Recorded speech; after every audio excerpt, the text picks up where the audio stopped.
Introducing Allbirds' new Wool Runner 2, redesigned to redefine comfort. Extra cushioning offers a plush ride, and premium materials deliver a cozy fit. Go to allbirds.com and use code FRESH24 for a free pair of socks with purchase today. The following production is part of the We Be Geeks podcast collective.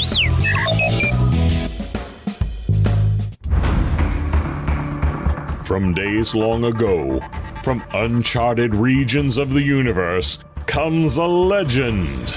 The dream that came through a million years, that lived on through all the tears. It came here, the Fandom Nexus. Fabulous secret powers were revealed to our host as he plugged in his microphone. I have a podcast!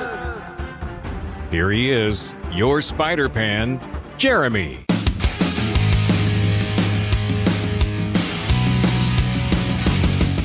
Yes, I'm back. I know we didn't have a show last week, but I have a reason for that. It was Vacation Bible School, and no, I wasn't helping at Vacation Bible School. I was being sick.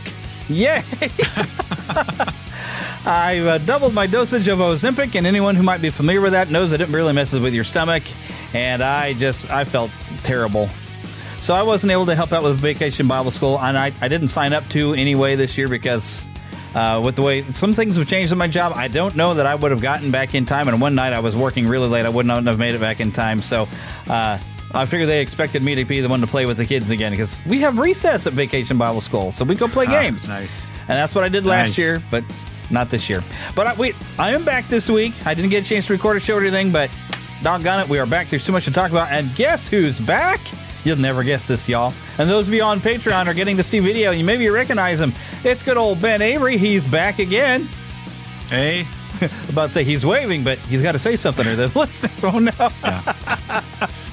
So, yes, Ben Avery's back. He's got a new book he's just published. Plus, we haven't really dove into some of your works with, I believe is it Kingston was the name of the comic company you've written? Kingstone, yeah. Kingstone, which see, Philip would have had fun on here. We just actually finished on our Wednesday night at church. We were doing a Revelation Bible study, and he used Kingstone's Revelation book to kind of give some good illustration for stuff, and it was kind of neat. I was looking through, it's like, I wonder if Ben wrote this one. It's like, no, he didn't, darn it. No, not that one. Not that one. But I wish, because the artist on that, he's an artist I've been wanting to work with forever, but yeah. Yeah, the art was... I did not work on that part. Really scary and good in that book. Wow. But for anyone, like, here's one of the ones, I do have one of the ones that Ben wrote here, the 12. Yeah. So this is, an example of, like, some of his writing. So, yeah, he's written some comic books. And now, of course, at least one book I know of. But, of course, we'll get into all that later. We've got so much stuff because San Diego Comic-Con was just this past weekend. And they announced a lot of different things. The fun part about this, and I saw people saying how wonderful it was that Hollywood's kind of shut down right now because the writers and the actors are all on strike, and so they weren't going to show up at Comic-Con. So finally, San Diego Comic-Con was about toys and comics. Yeah.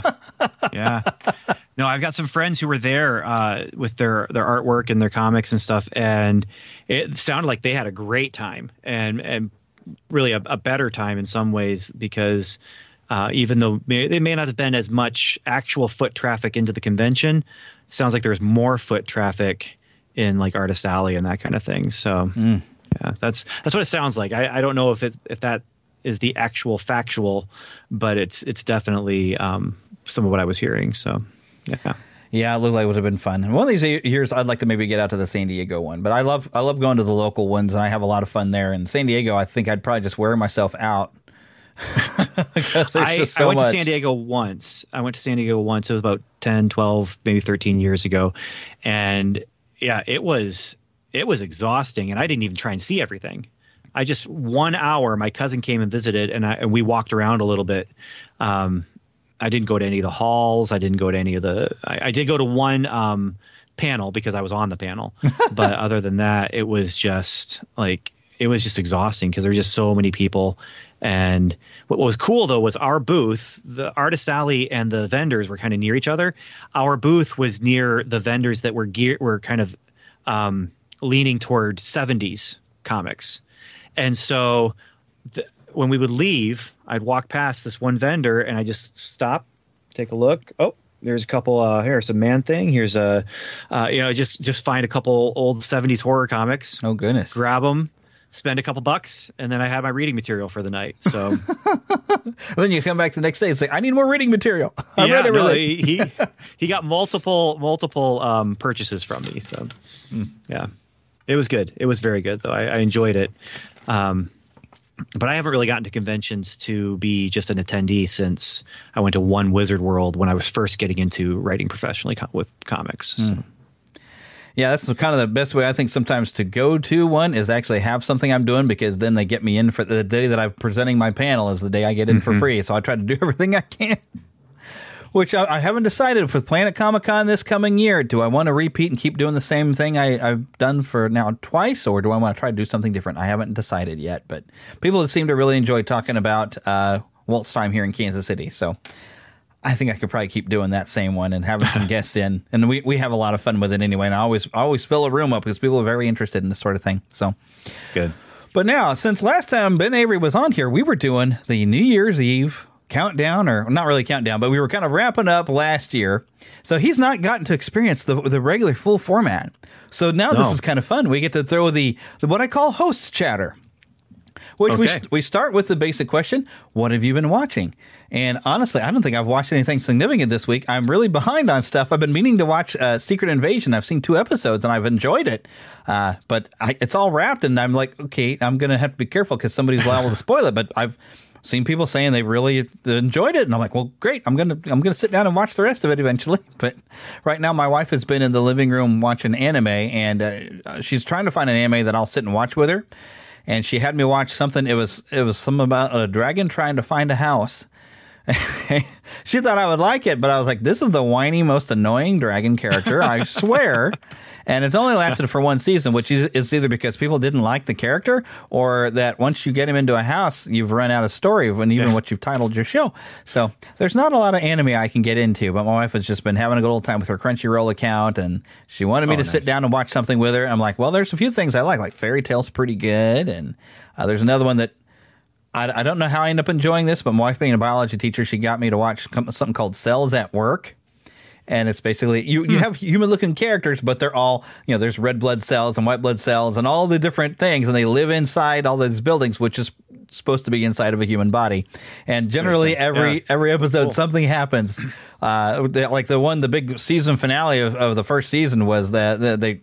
Of course, on the inside of the body, they don't know what happened to their person, but there was like this massive accident where they had a head wound and a concussion. And it's funny because like when there's an open wound, people who are supposed to be blood cells go flying out, and, like they're sucked out into the void, It's actually really innovative and creative, and you can actually learn from this little cartoon. And so I've kind of enjoyed watching it, and they're really, really fun. So, I mean, that's pretty much my attempts at watching anything was, what my wife trying to get me to watch some anime. Did you watch anything good this week? Yeah, so it's okay if I go back 2 weeks, though? That'll work. I mean, I haven't been on since 2022 or whatever. No, so Secret Invasion, I've been up to date. I podcast about Marvel Cinematic Universe with Welcome to Level 7, and so I've been keeping on top of that. I won't say anything more about that because I don't want to spoil anything or anything like that. But the other 2 things from this week that I've been watching I finally got around to watching Silo. And so that's an Apple Plus show, sci-fi.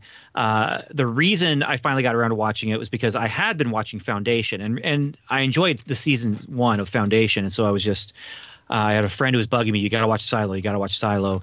And just, okay, I'll get around to it. Once Foundation season 2 comes, I'll renew Apple Plus, and then I'll watch what you want me to watch. Well, Foundation season 2 has been okay. I'm really hoping that it gets better because I was really high on it with season 1. And I know some people didn't like it because it's too different from the books. Some people didn't like it because it followed the books. Some people didn't like it because it wasn't very good. I enjoyed it for what it was. It's different than the original trilogy, but it's different in that they're taking Asimov's idea and then just kind of building on it and doing it in a modern way because the science doesn't match. And so they had to like the 1950s understanding of science does not match the 2020s understanding of science. And so I appreciated it for what it was. But Silo then, because I had Foundation, I just blasted through that first season of Silo and just just loved every minute of it. It's about people who are living in a silo, and they don't know anything about what's on the outside.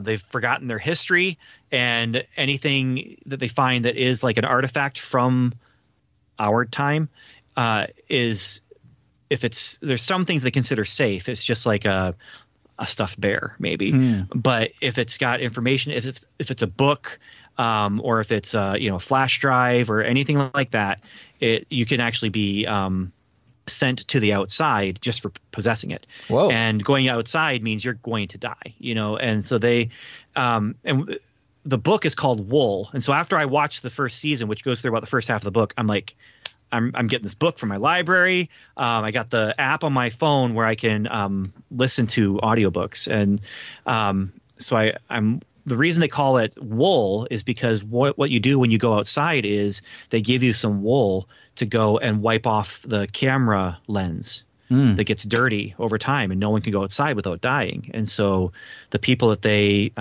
shun and send out, they say, here, take this. You don't have to clean it, but we hope you will, And so, so that's why it's called Wool. But I'm halfway through the second book of this trilogy now, because the series was just phenomenal. And I feel like it's the opposite of Foundation, where they're just being really, really true to it. There's certain things they've done with characters and changed gender for one of the characters, the things that they do for TV shows, but it's very true to what the book was, and the author's a producer on it and that. So Silo, Foundation I've been watching but not super excited about. And then Strange New Worlds. That's the other one that and tying into San Diego Comic-Con, they, for the San Diego Comic-Con Star Trek panel, had a big focus on animation, and they showed, from what I understand, they showed the people at the panel the episode where it's a crossover between Lower Decks and Strange New Worlds, and so it has the animated characters in the live action episode.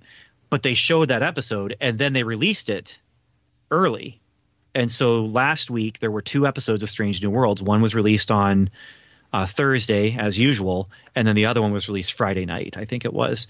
And so that was kind of fun. And so that does mean, though, that instead of 10 weeks of the show, there's only 9 weeks of the show, because they doubled up 1 week. But we're coming up really apparently on a musical episode, though, if I've heard right. Yeah, I'm not excited about that one. Why? So there were 2 things when they were talking about what's coming up for Strange New Worlds, when they were talking about the crossover with Lower Decks. I wasn't super excited about that. I'm not a big fan of Lower Decks. I've seen every episode of the series that they've done, and I enjoy and appreciate the humor because it is very good Star Trek satire. I just don't like that it exists in canon. Yeah. It just, to me, I feel like it should be, let it be the goofy Star Trek thing, but it is in canon. And so I was not looking forward to this crossover episode, but it ended up being much better than I expected, and it ended up working. That was the other thing. I'm like, how does that going to work? So now you got this musical episode they announced, and I watched the trailer for it, and I'm not excited about this. I'm just not. It's like they forgot they're doing Star Trek. Right. But you got a Buffy musical episode. You've got a lot of shows that do the musical episode. Thing is, when you do a sitcom and do the musical episode, that's one thing, because it's a sitcom and they do whatever they want. If you have the Buffy one, it sounds like this will be similar, more along those lines, where I think there was like a music demon or something, or that might have been the Batman Brave and the Bold musical episode. But there was a music bad guy that made everyone sing. Oh, goodness. It sounds like it's going to be some sort of anomaly that causes them to either hallucinate the musical or do the music because they're, under some sort of weird control, or that's how they have to express themselves.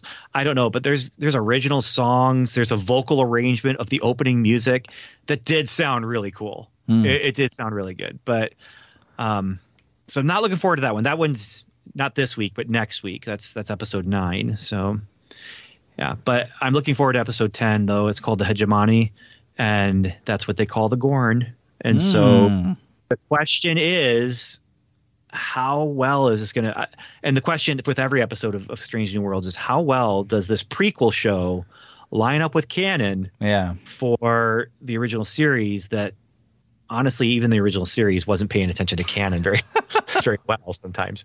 But anyway, yeah, that's what I've been watching. That's what I've been enjoying. So. Yeah.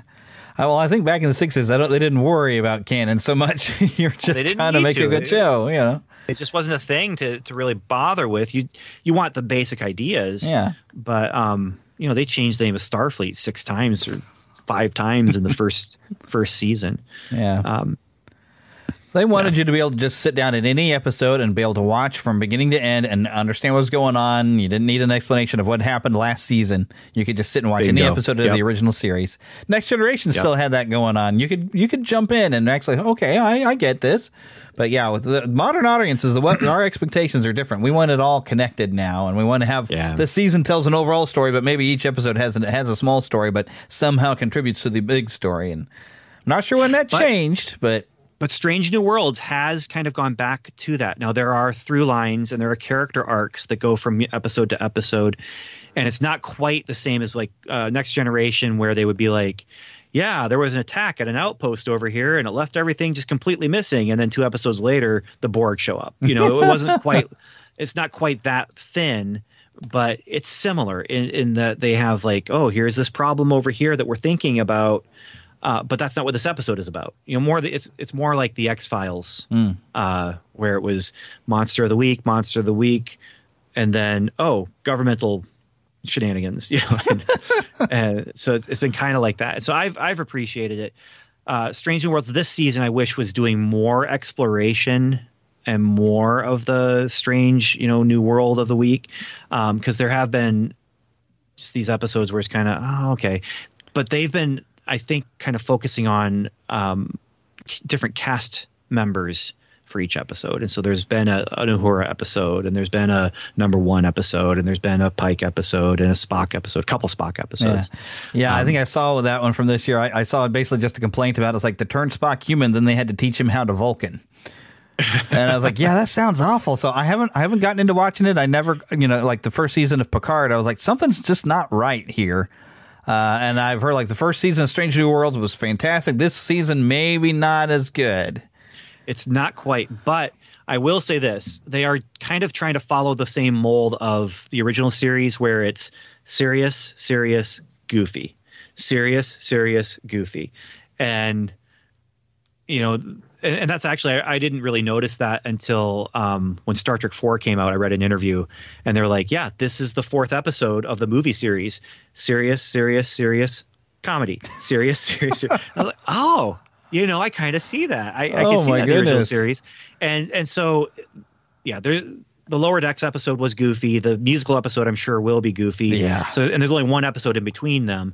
But I mean, I appreciate that. I appreciate that they're trying to mirror or rhyme with the original series. So yeah, I kind of wonder if it's going to be like the music is the only way they can communicate with certain race. Maybe they meet a new race and everything they speak is musical. That would be interesting. I could see that working. I just don't know. I mean, the trailer made it look like there's some sort of anomaly that they go through. But there's always some sort of anomaly, right? So. That's the way it works. All right, so the next thing we have on Host Chatter is what have you been playing? And I finally have, well, actually I completed 2 games now. I finally completed God of War Ragnarok. And so I've played both of those games now back to back. You know, first time through on those. And the first God of War games I've actually completed at all, because I mean, I played a little bit of the first one way, way back, but just never, I got stuck and then I never got unstuck. But this I'm going to show in some contrast of something we'll be getting into later. But this had a lot of, I mean, good lessons. I mean, on fatherhood. Good, you know, you're partnering in with Freya most of the time. So good men and women working together as partners. Nobody's dominating on it or domineering at all on each other. We're just like, we're a team. Good character growth with, because, of course, you see, of course, his son, Atreus, you see him growing up and kind of coming into his own and finding his place in the world. But then Kratos, who is a character that, when you get it any way familiar with some of the old ones, he was very much anger and vengeance and all this stuff. And as we've come into the beginning of these newer games, we've seen him, on a different path where he was trying to get away from everything he'd done as a angry god when he became the god of war and then killed all the Greek gods. He's trying to get away from that, start a new life, but he's still very stoic as we get a lot of flashbacks. But he met a giantess who's more human-sized, and she, women make us better in a lot of ways. Hopefully in a marriage we make them better too. Right. But, we see that, and we got a lot of flashbacks in the second game of her, talking to him, and one of the last things she said to him as this wrapped it up, and this I nearly fell apart, because like the beginning of the first God of War, you see them and you actually get to chop down the tree, and it's got this yellow handprint on it, like it was marked. There were certain trees that were chosen to be the funeral pyre for when Faye has passed away. And in the second game, we get to see that last scene where they're going out. She knows she's dying. They never say what she died of, but we see her getting the paint, and he's helping her get paint, and she's marking trees, and she's choosing the trees for her funeral pyre as they're having the last conversation. And like the last thing she says to him, what you need to be able to learn is to open your heart to the world like you opened your heart to me. The world's not all out to get you. You don't have to be mad at the world. Just open your heart up a little bit to it.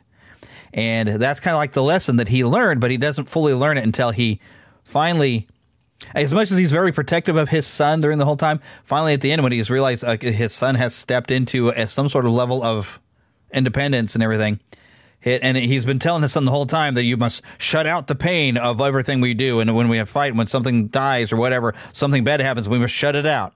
He's been doing it for 2 games. Then finally he just has that moment. He says, Atreus, forget what I told you. Don't shut it out. That is your gift, is that you have empathy. You care. Open your heart up to the world. Feel the pain, because that's why you care so much about stuff. And you're going to make a better God than I was. Because, Kratos' perspective is all the gods are, of course, jealous and horrible and everything. And even the ones he's meeting all the Norse gods now in these games. And most of them are pretty horrible as well. So it's just interesting, that growth, and I hope I didn't spoil anything for anyone, but the moments in this game and the journey of learning how to be a father, because when Faye dies, now he's suddenly like, he cares for his son, but he doesn't know how to. He doesn't know how to show it, and there's a lot of times in the first game where he wants to kind of put an arm on his shoulder and he kind of reaches up, but he just kind of pulls back. So he's not really sure how to express that he does care for his son until it gets onto this point. Although you see the way he cares with, if anything dares threaten Atreus, he gets mad. But that's kind of like part of the second game was pointing to, is like how the prophecies from I forgot what the Greek ones were. Not the Muses. They had a name in Greek. Wow, I can't believe I forgot this. Not the Furies. The Fates. Yeah. And then there's a name for like a version of them in Norse mythology too. That's I forgot what that was, a word I hadn't heard before. But how they basically say we don't have to know much of the future to be able to prophesy stuff on you. You just do what's true to character, so we just know what you're going to do because you're not going to change. And so it's basically Kratos being able to say, I can change. I don't have to be the monster that they made me to be in Greece. I can choose to be something else. And by the end of it, he even gets to make a choice to where he's going to be a protector. Which is like, that is true masculinity. That's in your family. You are that protector, and that's the way you should be. And we're going to get into that later when we talk about a movie review of where it's part of that what true masculinity does, wants to protect. We what we love, we protect. And that theme came through very good. I'm like, wow, I feel like I don't get this message through that much media anymore, and to have it in a game and done this well was outstanding. So I finally finished that, and then when I was done with it, I was like, okay, I've got a backlog like a mile long. I only had a little bit more to do on Borderlands, so I know that's an old game. I finally finished Borderlands. So now I'm starting up another old game, Just Cause 3, which is as ridiculous as I thought it would be at blowing stuff up. I'm having a hard time with the controls, but you getting to link things together and crash things together and blow stuff up. It's just stupid fun. So I had a good time playing with that a little bit. I'll hopefully get a lot more time. And I do plan on, I think I did live stream first time playing. There will be more videos to come. If you go to Neverland Official Gaming Channel, you can see lots of video of me playing. I didn't know if there would be a lot of stuff in God of War that I could share. There's a bit of language. Some characters cuss a lot and most of them don't. But there is like one dwarf that would just had the filthiest mouth, and I try to not have that on the channel. But there is a gaming channel. Also, of course, don't forget the official Neverland, the Fandom Nexus YouTube channel where you can hear audio and see video if you're a Patreon member. So, see, that's how I get to plug things, too. You played anything good this week? Yeah.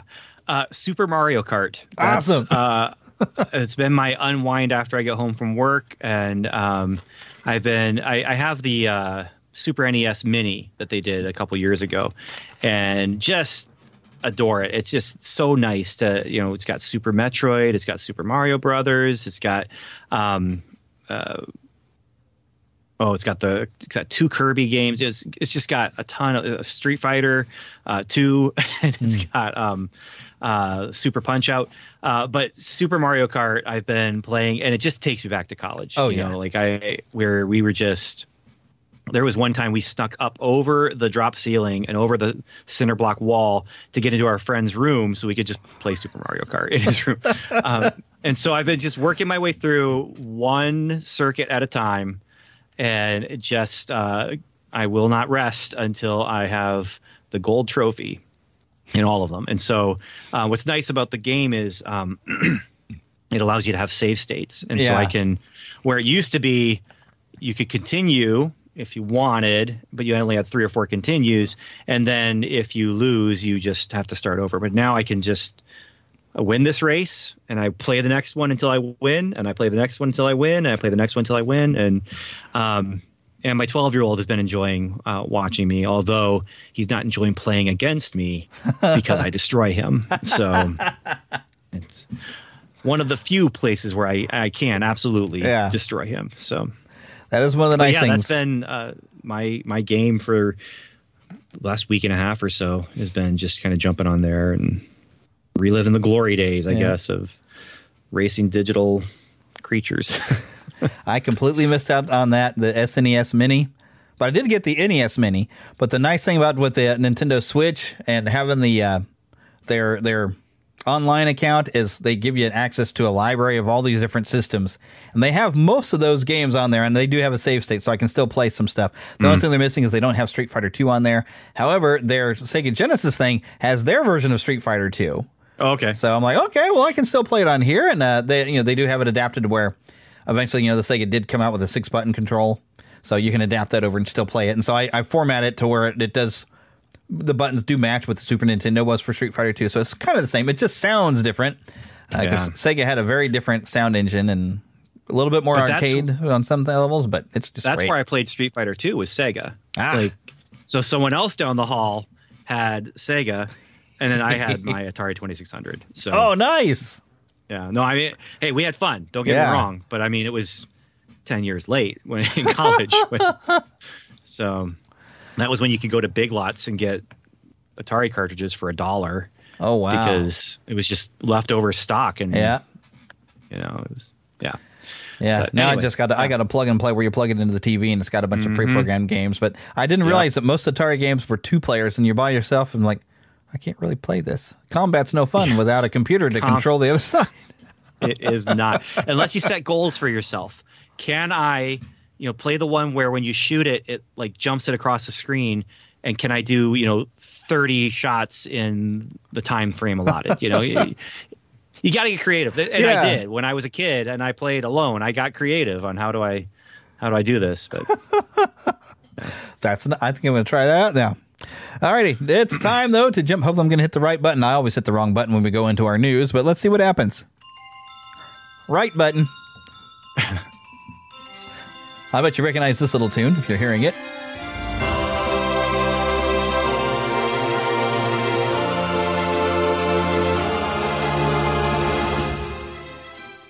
Spanning the Disney and geek universe to bring you the best in comics, toys, movies, and entertainment. This is news from around Neverland. Yeah, I found a MIDI version of a tune that's actually from an old NES game, but I won't say what because who knows, some copyright might come after me at some point. Okay, so like I mentioned, there is a lot of stuff from Planet Comic-Con. This is probably where I'm going to go and hit the share screen for anybody who are watching video, and that way also Ben can then see what I'm looking at. And I'll share computer sound when I do this too. There we go. So, all right. Let me get back where I'm reading it.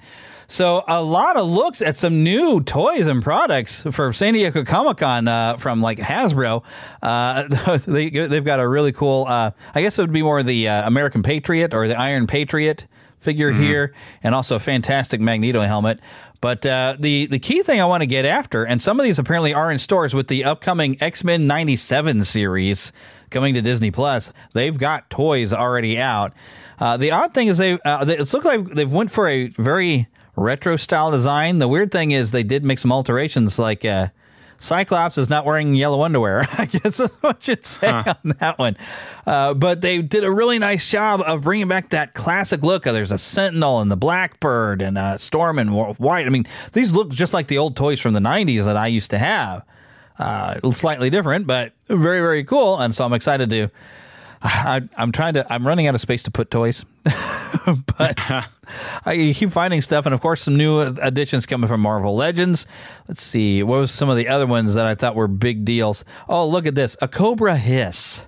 That's cool. A new looking one. Because they've been relaunching the G.I. Joe series and making more of a, I think they're about, I'm going to say they're probably about 6-inch figures of classic characters.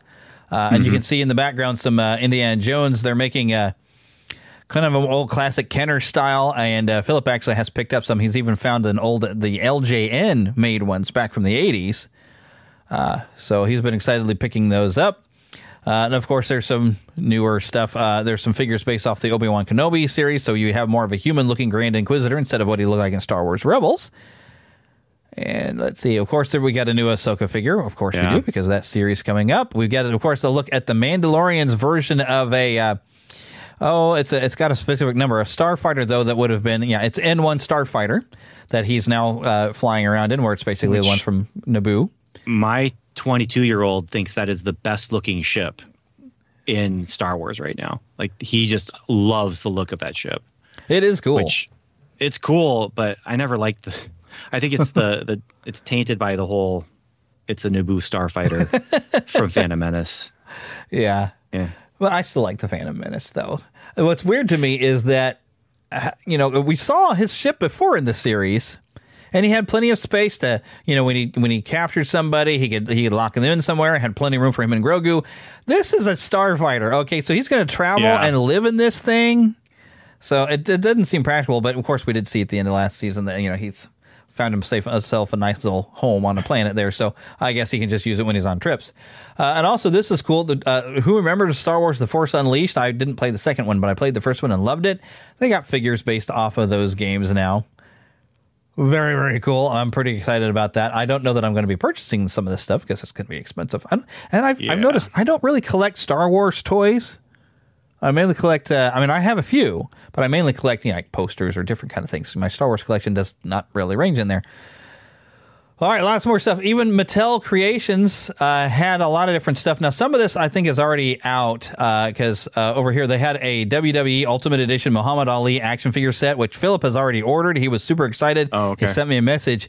It's I wish they had a picture of the box, but you have almost like two different Muhammad Ali figures in this set. It's at $70, and you have one where they've got him posed in the box, and they put him in the picture where he's knocked out the previous champion. I think that's when he won the championship from the other guy.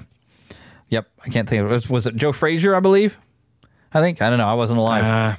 Yeah, down goes Frazier. But you have that photo you always see of Muhammad Ali where he's standing over the guy that he's knocked down. It's basically that, and then on the other side of it, it's him dressed as the referee in WrestleMania.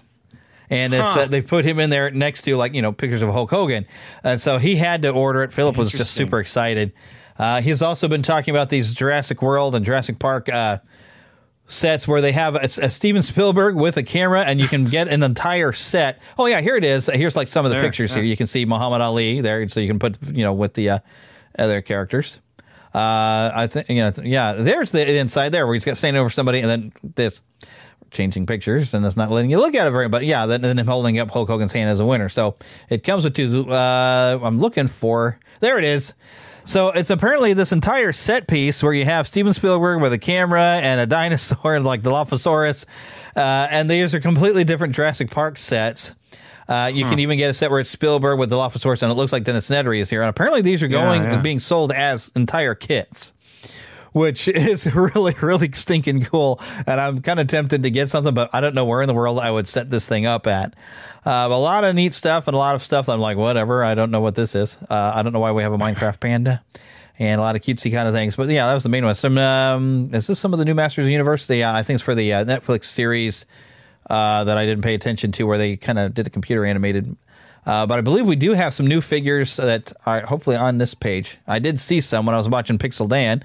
Nope, but there are some new figures for the upcoming Masters of the Universe Revolution. The new series, animated from Kevin Smith, is coming very soon. He says, I've seen tweets from him where he said they're almost done.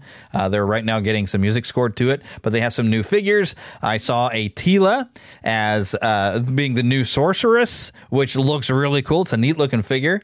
So I'm pretty excited about that. I really enjoyed the other animated series. It was just nice to have some He-Man back on the TV again with some new stuff. Also, I got a little thing on my screen. There we go. So, of course, there's some new wrestling figures, which I don't pay a whole lot of attention on modern wrestling, but we've got all 3 versions of McFoley here now coming out. Nice. Which is, it's very nice. And it looks to me like that almost looks like Andre. It's hard to tell. I wonder if I can get a bigger version of that. I'm pretty sure that's Andre here with an Iron Sheik, like a new version of Andre. Big. Yeah. Although Iron Sheik's hand is really big as far as the foreshortening goes. Yeah. So yeah, he's standing really close to where they took the photo. So I think they were trying to get a picture of Andre, and and the Iron Sheik just happened to be there. But getting these nice vintage wrestlers has been really, really great. I've even got, speaking of WrestleMania, Philip actually for Christmas got me the Mr. T and Hulk Hogan. Well, I guess they were in separate boxes. Yeah, they were a different thing. But, oh, my gosh, I had to get those out of the box and dress them up and get them all appropriate and give Mr. T's got his little arm workout thing that he was coming down to the ring with. I've got a couple of where they've been doing these new superstars where they're set up like a Masters Universe Origins figure, but they're like classic characters. I never did find myself a Hulk Hogan, but I did manage to get Ted DiBiase, $1 Million Man, which I didn't get so much because I liked him as the $1 Million Man. I got it mainly because I like who Ted DiBiase has become. He's a fantastic dude. And his son is doing a lot of great things these days, too. But I think if I scroll down here, but some of these figures look great. I mean, look, there's even, wow, my brain just went out the window. Terry Funk down in here. All these old classic, look, there's even the Hart Foundation, all these new figures coming out. And of course, here's a little bit more modern. Just super exciting if we're a classic wrestling fan, even if you're up through the Stone Cold generation, there's new characters, or new wrestlers coming out in this line. And look at this Andre, even where he's carrying some sort of championship belt with Captain Lou Albano. That's funny. Oh, and I think of this over here as a classic style Hulk Hogan from when, like, the 70s. Look at here, and we even have good old Paul Bearer.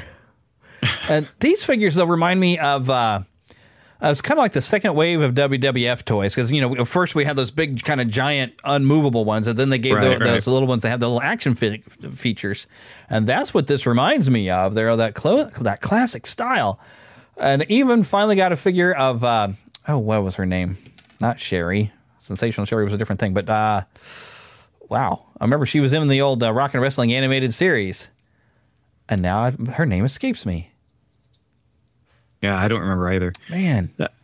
This was never one of my big fandoms. I did enjoy, I watched it, but I wasn't like super into it. And when I was watching it, of course, it was WWF. And It was, you're talking late 80s, early 90s. So. Yeah, that's kind of what I was in there, kind of that mid 80s. After watching Rock and Wrestling is when I realized, hey, these are real people, and started seeing it. Now, here's some of the stuff I am super, super excited for. And I thought my Masters of the Universe collection, I've filled up the only portions of the wall I had for that. And I thought, okay, well, I'm going to stop. I won't be purchasing anymore. I'm done. And then they had to go and make brand new cartoon-based figures. And each one of these figures, they said, is based on a particular episode of their classic 80s series. So this fantastic looking He-Man, he's got a secondary sword, and I cannot for the life of me place where that sword's from, though. And so I'm going to have to rewatch the series. I have the entire series on DVD, so pretty excited about that. And even Skeletor, well, I guess you don't see in this picture I'm about to click on, but he's got the Masks of Power here pictured next to him, which they're not showing in this picture. But he comes with those. I missed out on getting a good Trapjaw figure when the Origins came out, and I do have a classic style Trapjaw. He doesn't have all of his accessories, but these figures just look fantastic. I would almost say, like, because I've got some of the Super 7 that were based off the animated series that are built like the classic figures, and they colored them to look like the animated series. But these are kind of like a Super 7 at some point did make some figures that tried to look more like the animated series, and that's what these figures look like, except for these would be more affordable, being that they're of the Origins line style, except for they're made to look like the Filmation series, and these figures look fan-stinking-tastic. And so now I'm going to have to go get those. And, of course, something that Philip is going to be excited about. He's like, you know what? I had a Gwildor figure. I want Gwildor back from the movie. Yes, Gwildor. I think this might be the Masterverse line, because their Masterverse line has a little bit more realistic look. Oh, and actually, for this picture I have on screen, if you look behind him, there is the Tila as the new sorceress. But from what I've been hearing, Gwildor is going to come in a 2-pack with this wild version of Orko, which is kind of neat. It's a little different. I don't know if that. I think that might be the way he's going to look in Revolution, because he undergrew quite a bit of a change there in the second half of the Revelation series. So I think that's what this is kind of reflective of. So that makes me wonder if he's 2-packing in with Gwildor. If that is true, then maybe Gwildor is about to make an appearance in this new animated series. That'd be interesting. That'd be and maybe we'll get a cosmic key. I don't know if that's what he's holding down here.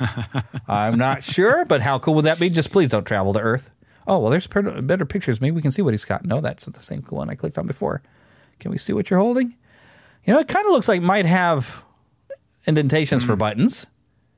Maybe he's got a cosmic key.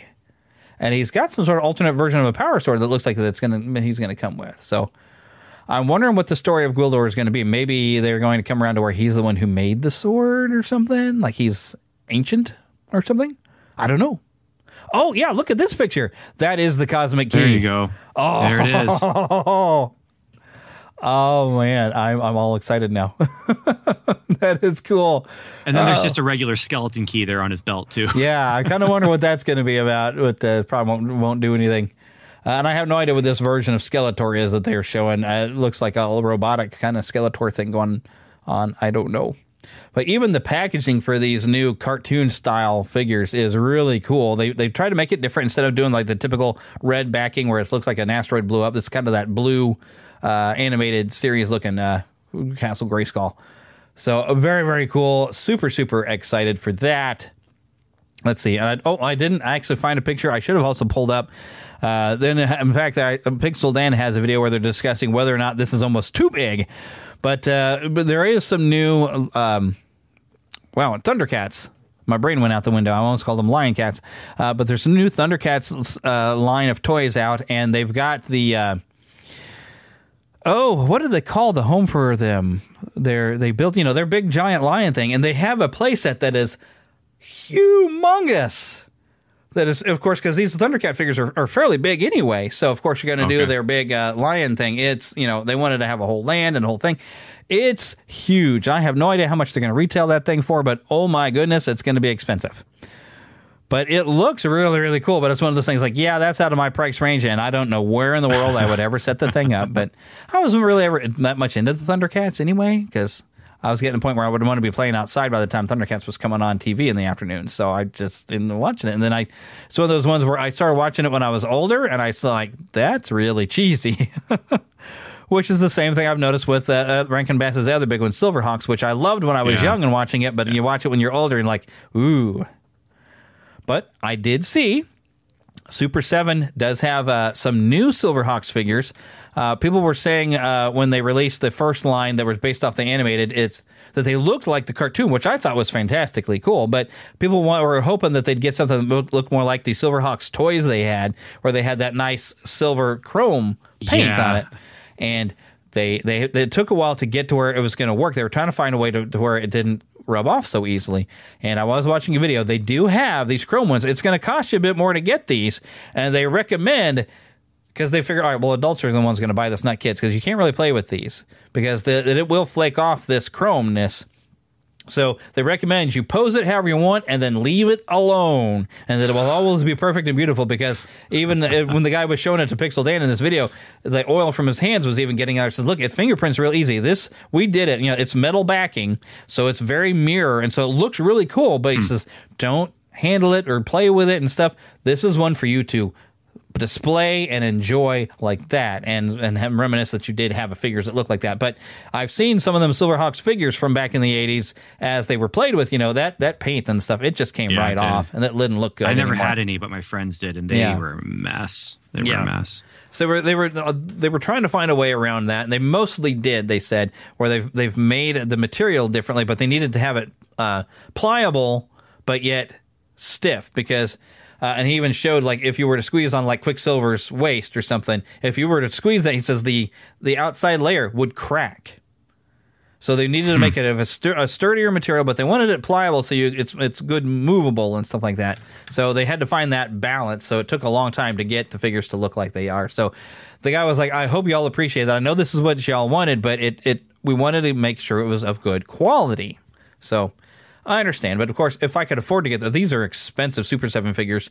If I could afford to get them, I would probably get the ones that look like the cartoon, because when they first showed those, I was just like, oh, look at that. It's beautiful. Well, and that's where my nostalgia is. My nostalgia is for the cartoon. I didn't have any of the figures. I had no interest in any of the figures. I'm trying to remember how old I was. It would have been 87. Yeah, it was probably after I was into collecting. I would have been 13. So I was watching the show. It was okay enough, but I never had any of the figures. Yeah, I did have some friends who did, though. The cartoon from that period that still holds up, at least a little better, I think, than Thundercats and Silverhawks. It's Jace and the Wheeled Warriors. The often overlooked that one. Yeah, that was cool. Yeah, that one still holds up, kind of. I mean, it's got the nostalgia factor. It also has the definitely made for kids factor. Yeah. But and of course, J. Michael Straczynski worked on it. He was a writer on that, and so that was, I don't know if it was his first big break, but one of them. Yeah. And I believe he also wrote on He-Man and the Masters of the Universe as well. He did. Yes. Yeah, and that would have been before before Jace and the Wheeled Warriors. Love to see Jace and the Wheeled Warriors. He was involved in development, and where with He-Man it was as a writer, and it just amazes me what he's been involved in. The Wheeled Warriors, I was actually watching a thing on YouTube about that, and they didn't have that much story with the toys at first, and they had to develop it to make that animated series, and it was a great series. It was so good. Only lasted, I think, though, like one season, though. Right. It was so short-lived, but it was so good. On a cliffhanger, But I loved the idea of just the plants moving through space, and they're driving on the plants, and it's so out there and unrealistic that it kind of wraps back around to like just fantastical and cool. So maybe they'll find a way to bring the series out on DVD or something. I've never seen it come out on that, and maybe the toys will come back. I don't know about the toys weren't great though. Although I'll never forget the commercial where you could stack and attack because it was just all about how like they're modular and you can take the pieces off of one and build it. But they didn't even have like the little minifigures that were in there weren't even characters from the show. That was going to be the second wave, but the show was canceled. Yep. The toy line didn't do very well. So why would they do a second wave that's referencing a cartoon that no one's watching? So. Yeah. But I watched it. I remember that one. But I'd love to watch it again because there's so much I'd forgotten about it until I was watching this video where they and it might have been that one guy that goes through a lot of retro toys, but going through like pointing out what the plot lines were. I'm like, oh yeah, now I kind of remember like all these different things, and it had a lot of really neat ideas that it would be nice to have seen them wrap that up. Who knows if that ever comes back, that'd be great, but I doubt we'll get it. Of course, I didn't think we'd ever get Silverhawks back because that was actually something that only ran for like I think 2 seasons, so it didn't catch on as well. But yet it's got a cult following. We're out here. Right, exactly. Like there was enough people who have expendable income to do it. Yeah. All right, now this I've got a 2-part kind of story thing. This one excites me so much, man. Yes, Ryan Reynolds is bringing back Alf on his Maximum Effort channel. Now I don't even know what this Maximum Effort thing is. something that has to do with Fubo. It's supposed to premiere actually this Saturday, July 29th, on the channel's first series of Maximum Moments with ALF creator Paul Fusco and Shout Studios, along with sponsored content from Mint Mobile, Fubo, Hims, MNTN, I have no idea what that is, and The Ring featuring ALF himself. So I don't think this is necessarily a series, but I don't know what's going on, but I'm going to look because it seems like they're bringing in with all these sponsors. A marathon. Yeah, but they're doing this because there's a new set coming out that is uncut episodes. Yeah, we're actually about to get to that too. Yeah. And so and they've done a couple other things with Shout Factory on their website, but yeah, no, this stuff, ALF, I'll never not love ALF. Right. The only toys I had were the Burger King puppets, but we didn't have all of those. I wish I'd have gotten more of them toys, but I've seen that they have some new figures of ALF out, and I'm like, oh, I need to go find those. But speaking of Shout Factory and ALF, yeah, it was just announced here recently, the Complete Series Deluxe Edition, and you've got options. Because I believe that the Complete Series, you're still going to get like the live action and both cartoons. Right. $84.99 for a deluxe edition there. But you keep stepping up the different editions where they have some artwork you get and magnets. It's ridiculous, soundtrack man. CDs. Then the further up you go, you get lunch boxes and... I don't think that's a soundtrack CD. That's a soundtrack LP. Oh, well, that's right. That was supposed to be an LP, isn't it? It's a single. Yeah. Because it has on one side, it's the You're the One That's Out of This World. Oh, yeah. And on the other side is the theme song. Nice. Yeah, which I'm still not going to put the money in for that. Yeah, $234.99 to get everything. Yeah. The lunchbox. I mean, it's just crazy with some of those extras. But part of me really wants it, though. I'm just looking at this like, oh my God. Part of me. Yeah, I would have to, every time I get paid, I get to set aside $50 for myself, but I have other things, like paying for my PlayStation subscription, that kind of thing. So and plus I have to pay, I'm still paying for my PS5 onto the Nebraska Furniture Mart card that I used. So, I got to take things into account and limit myself of what I'm going to save up for. And it would take me forever to save up to get one of these sets. And like, wow, that'd have to be, looky there. They're trying to advertise to me. So I'm excited about that, though, because it has, first of all, this is the first time that the entire animated series have been available. Yeah, both of them even. And both, the Fairy Tale one and the just Adventures on Melmac one that they had. But then also it's the uncut episodes. The one thing that is not uncut is the episode that was a clip show where he was making a hot tub in the bathtub, and he takes an electric mixer in with him and gets electrocuted and loses his memory. And then they're trying to jog his memory with all the clip show stuff. Instead, they switch it. So he goes in there. He doesn't electrocute himself. He slips and falls, hits his head. That they kept that part because they have a comment there that episode was edited for content and represents the best version available. Yeah. And I understand they're afraid kids were going to emulate something that ALF did, I guess. But then the episode Help Me Rhonda, I think is the name of it, where if you watch it on the DV set that I got, it's chopped up so bad because they sing. There's Rhonda, who he had a crush on, and as she comes into the room, you get these scenes on Melmac, but they had to cut so much of it out because they were like singing Help Me Rhonda. And it was licensed, maybe. I mean, it's not the original song. It was just them singing it. So I'm assuming it was licensed, but it might not have been for broadcast, but then not for reruns and not for home media. And so it just looks, it's dumb. The edit is just, it ruins the episode for me. And so I was watching through it with the kids, and we hit that episode, and all of a sudden it's like, hey, here comes Rhonda. And then you have this jump cut. It's, come on. And then they sing it on the, and so, but it's a great episode because Rhonda and one of his other friends come swinging by Earth, and they might be able to pick him up. Like they've survived, but then something happens. And of course, it's 80s television. You have to reset at the end. But then it also, that set has Project ALF, the TV movie that they made. Oh, goodness. I've tried to watch it. I've tried. It's not the same. No, it's not. And I'm trying to think of because I know he even gets to talk to Rhonda, but that's not exactly the same one. I think it was even the first season where they come to pick him up, but ALF kind of purposely misses it because he'd missed the Tanners, so he misses the chance to pick him up. But I don't think that was the same episode where you finally get to see Rhonda. I don't think. Or is it? Is that the same? No, I don't think it is. Yeah, it's been a long time. Yeah, it's been a while. And I've got, I think, first and second season on DVD, and it is available to watch on a lot of streaming services. Well, Shout Factory, I believe even on their website, it's free to watch there. And Yeah. I think on Tubi as well. And with ads. maybe on Peacock, but I'm not sure. Yeah, I think Peacock is where I've seen it, and you don't have to worry about the ads on Peacock because it's a paid service. Of course, I think Peacock is the one that puts ads for their own content, though, and stuff. So, Yeah, I'm pretty sure that there are ads with Peacock. But, yeah. But it's available to watch, but it'd be nice to own, and especially have it uncut. And because I don't know if Peacock or anybody's going to have that uncut episode or not because of the streaming things. I don't know. All right, the next thing, I actually just copied this from, I was looking for maybe a website that would have a bit more, but I just copied it from what was posted onto a Facebook page.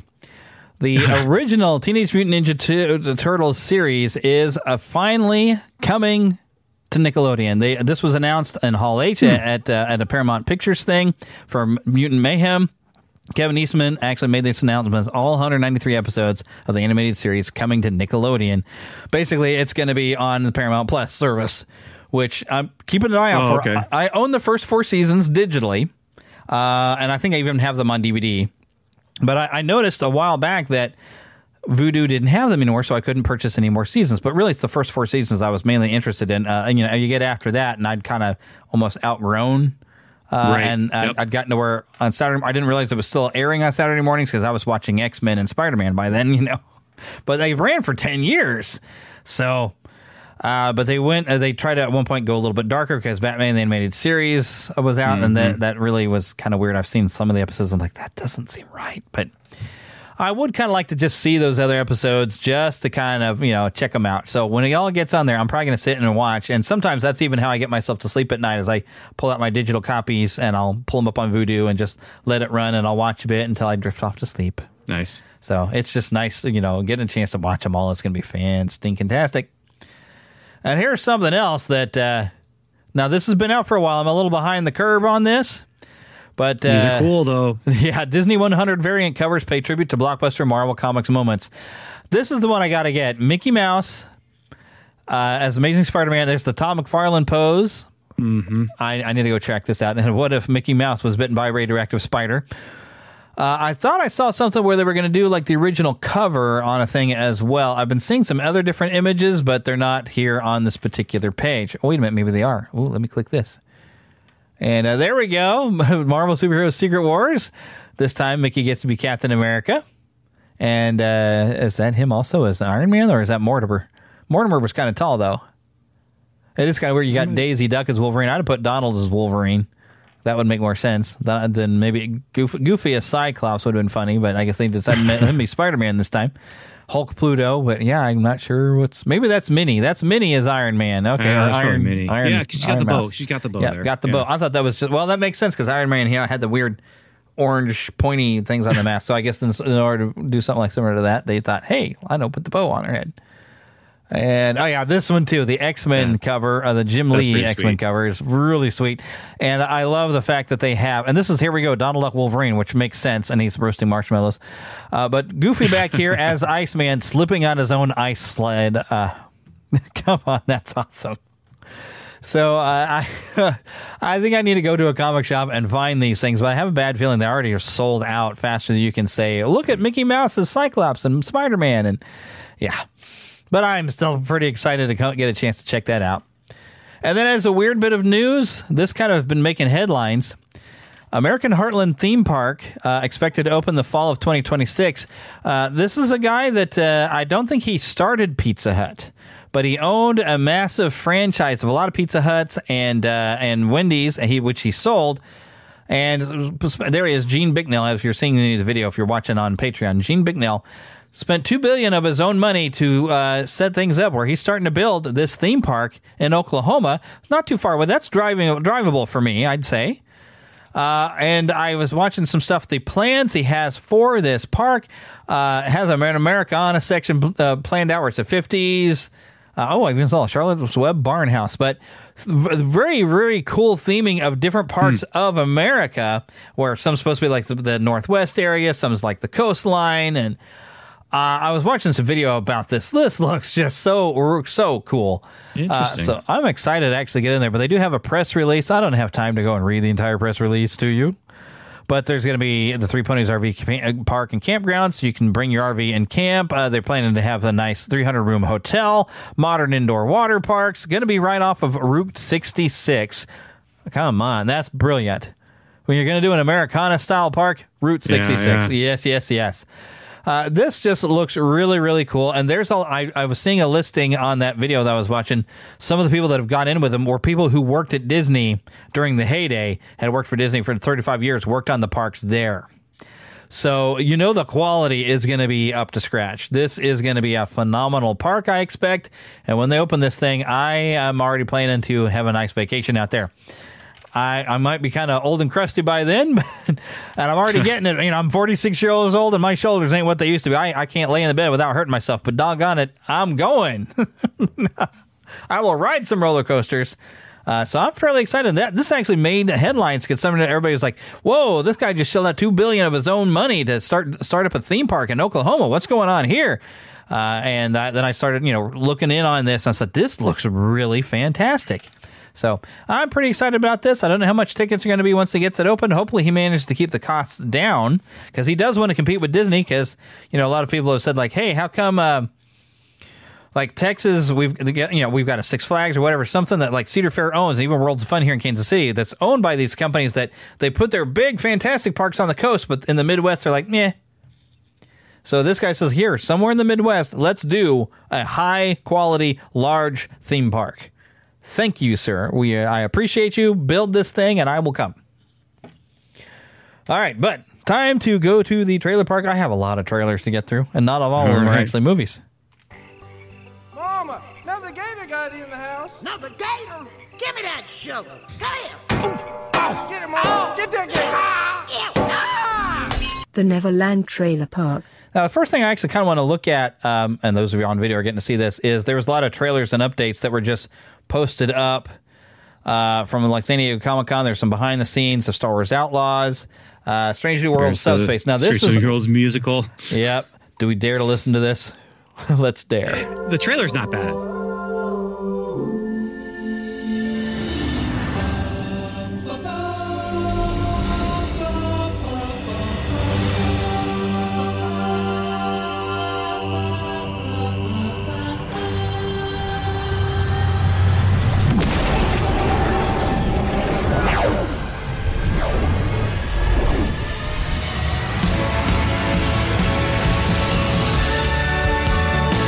Celebrate with song.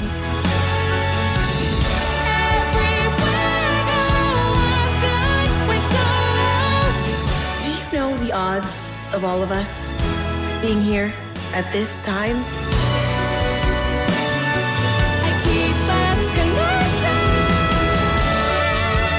It's improbable. And yet,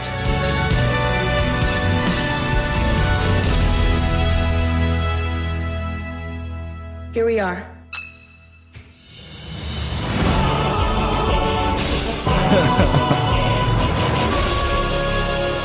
August 3rd. Yeah. I guess. So you saw the anomaly though. Like there's there's some sort of anomaly that poofs through the ship. Yeah. That vocal arrangement of the theme. Yeah, that kind of made me smile. Pretty gorgeous. Yeah. Yeah.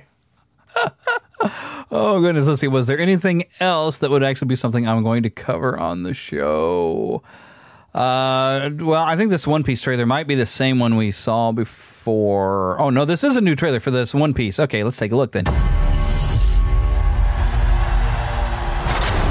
Well, fame, power.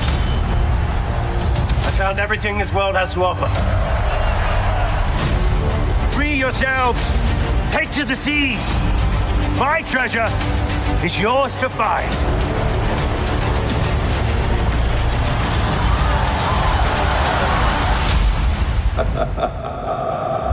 So what do you say? Are you with me?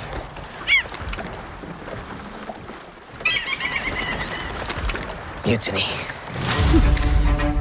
Why would anyone want to be a pirate? This is the best thing there is. Wind in your back. Salty sea air. Loyal crew by your side. It's ready! What is it? Or Jolly Roger.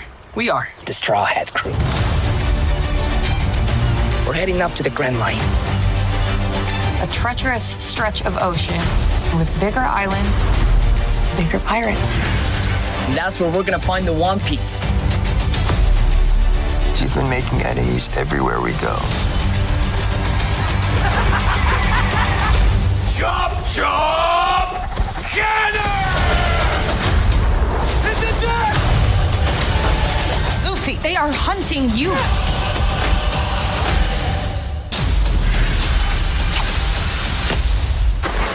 You'll have to excuse them. They're idiots.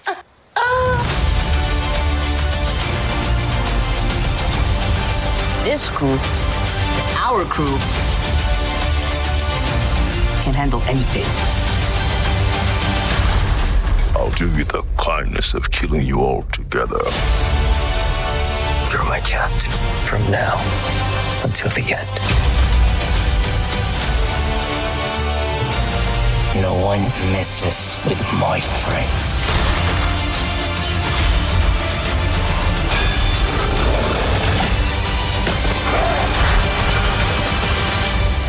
What's so special about you?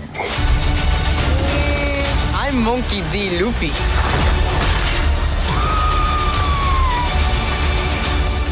And I'm gonna be king of the pirates.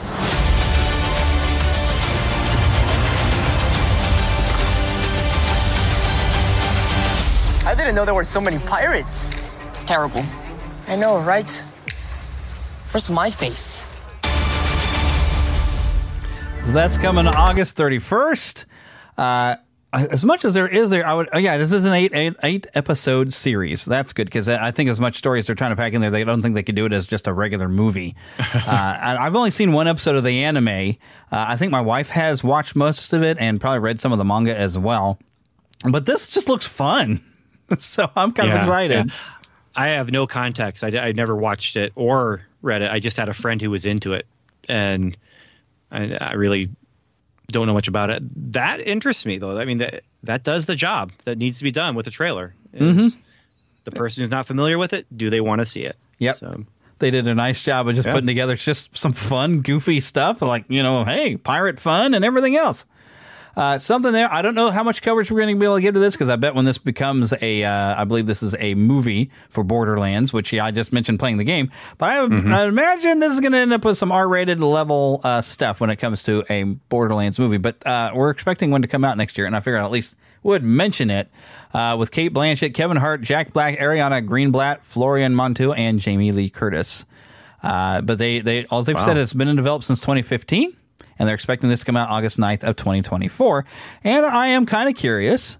Because really the game is kind of funny, it's the really neat style of the game is it looks like a moving comic book. It is really cool. And it has some good humor and some slightly adult humor, to be warned. But I'm kind of curious what they would do for a live action series of that. Now here's something. It's a story trailer. It's not really an upcoming movie, but I had to share it somewhere and I picked the trailer park because I'm so excited. And it's a trailer. Yes, it is.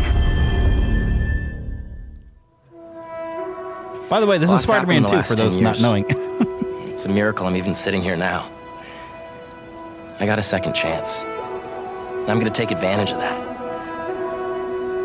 But I need you with me, Pete. We're going to heal the world.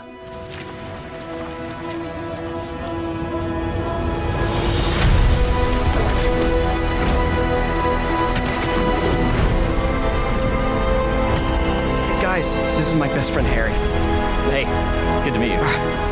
New job, huh? Still gonna have time for tutoring? We'll figure it out.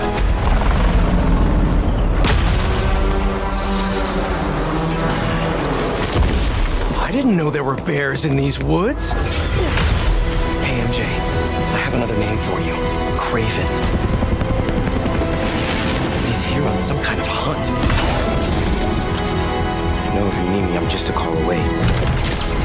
Lee, you You don't know what you took from me. All Miles talks about is how to be a better Spider-Man. How to help you. What the hell's going on with Pete? He's not himself. Go help him. This was our dream.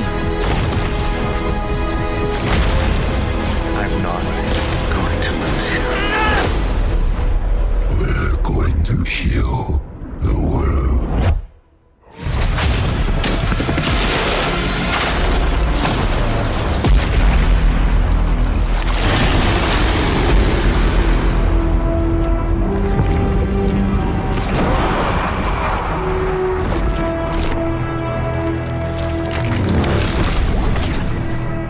October 20th. I'm going to have to go and pre-order it when I get paid here again at the end of this week, by the way. Especially because I put an order a long time ago for some Muppet figures with Entertainment Earth, and I ordered it at the end of May. And if they have not produced anything in 2 months, because they've been saying restocking soon, I'm like, okay, if you haven't stocked it, I'm canceling that order. So the money that I've set aside for that, I will go and reserve myself a copy of this game, because the first Spider-Man game that they've put out with this studio, it was brilliant. You know, they kind of did their own take and their own universe and stuff, but it was just a fantastic game. I've played through it, I don't even know how many times now, even though I still got a backlog of games to play. Well, of course, I'm a Spider-Man junkie anyway, but I loved that game. I enjoyed the Miles Morales games. I'm not as attached to Miles as I am to Peter, because I didn't grow up with Miles. But, you know, having them both together, a part of me really kind of hopes that you get to play somehow or another. They have a 2-player version where one of you can be playing as Peter and the other as Miles, and you can play some sort of version of this. That would be fantastic. Playing online with a buddy, both of you playing as a Spider-Man. But you're now getting a bit more of a look at the story, and we're getting to see even Miles getting to confront Mr. Negative, who murdered his father in this version. Plus, we got Kraven the Hunter, the Lizard, and it looks like Harry is going to become Venom from what they were being presented. So I don't know if Eddie Brock will be making an appearance at all, but oh my goodness! And one of the things I was predicting with what we saw with that previous tease was I was expecting that at some point, because Peter's going to end up with that symbiote on him, that Miles would be the one that have to probably fight Peter and try to get that symbiote off of him at some point in the game. And it looks like that is going to be the case. And I'm excited because, the emotional baggage going on there is like your mentor, which is kind of in the first. I don't know. You don't play anything on a PS4 or PS5 that I know of, but one of the big draws of how they presented things in that first game is having Peter working for Dr. Octavius, where they're working on making like artificial limbs for prosthetics. And you don't know that the entire time, everything that Peter helps him develop to make these artificial limbs better gets closer and closer to Octavius building these arms. And you realize Octavius, of course, had different things in mind. And the final confrontation, when he's Dr. Octopus and he's devastated the city, and in something that's really hits closer to home as something that happened after the game came out with COVID is, he unleashes this plague on New York City, and it starts looking a lot like COVID times, But when Peter realizes that Octavius knew that Spider-Man was Peter the whole time, and it still caused all this trouble, and there's this moment of, how Octavius was like his hero and his mentor, and having this moment of like, you did all this, you threw everything away. We were going to change the world and help so many people, and you threw it away. There's all this big emotional scene at the end when Peter finally wins, and then has to turn his back and say, "No, I've got to do right." It was such an emotional impact, and I feel like we're going to get that again now with Miles, who's been learning how to be a Spider-Man from Peter all this time. He's going to have to deal with the fact that Peter has been taken over by this symbiote and save him from it. Ooh, the emotional baggage going on with that fight is going to you're going to feel it. So Insomniac has been really good about writing these games of getting the emotional weight, which is something Spider-Man needs to have. Everything is somehow deeply personal for Spider-Man if you do it right. And they just nailed it and hit it out of the park last time. So I am super, super excited for this game. So come October, I'll be playing this. And they're definitely hyping up we've got Venom, we've got Kraven, we've got Miles, the big three thing that Sony's wanting to get out there in front of people with, Spider-Verse movies, which undeniably great. The Venom movies, deniably great. The first one's good. The second one is like, that wasn't bad. And then Kraven, who knows what that's going to be like. But this is Sony. Like, they've got Spider-Man. but they don't have Spider-Man, you know. So right. So they can do everything with Miles, though. They can do a lot of stuff with that. They keep that growing. Yeah. I didn't get a chance to see that second movie yet, but I want to see it. I just haven't gotten a chance to. Yeah, I will. You need to. I will. You need to. Yeah, that's what I've heard. It's like I heard it was so good. Now here's something I think is going to be at least PG-13. It just this trailer kind of made me laugh. It's coming September 15th. It's by director Michael J. White and also starring him. It's called Outlaw Johnny Black, and it's kind of almost like he did a blaxploitation western. And I was like, what is this? And I watched this trailer. Yeah, PG-13, so good. Might be a little bit of language in the movie, but we're covering it on the show because it looked funny.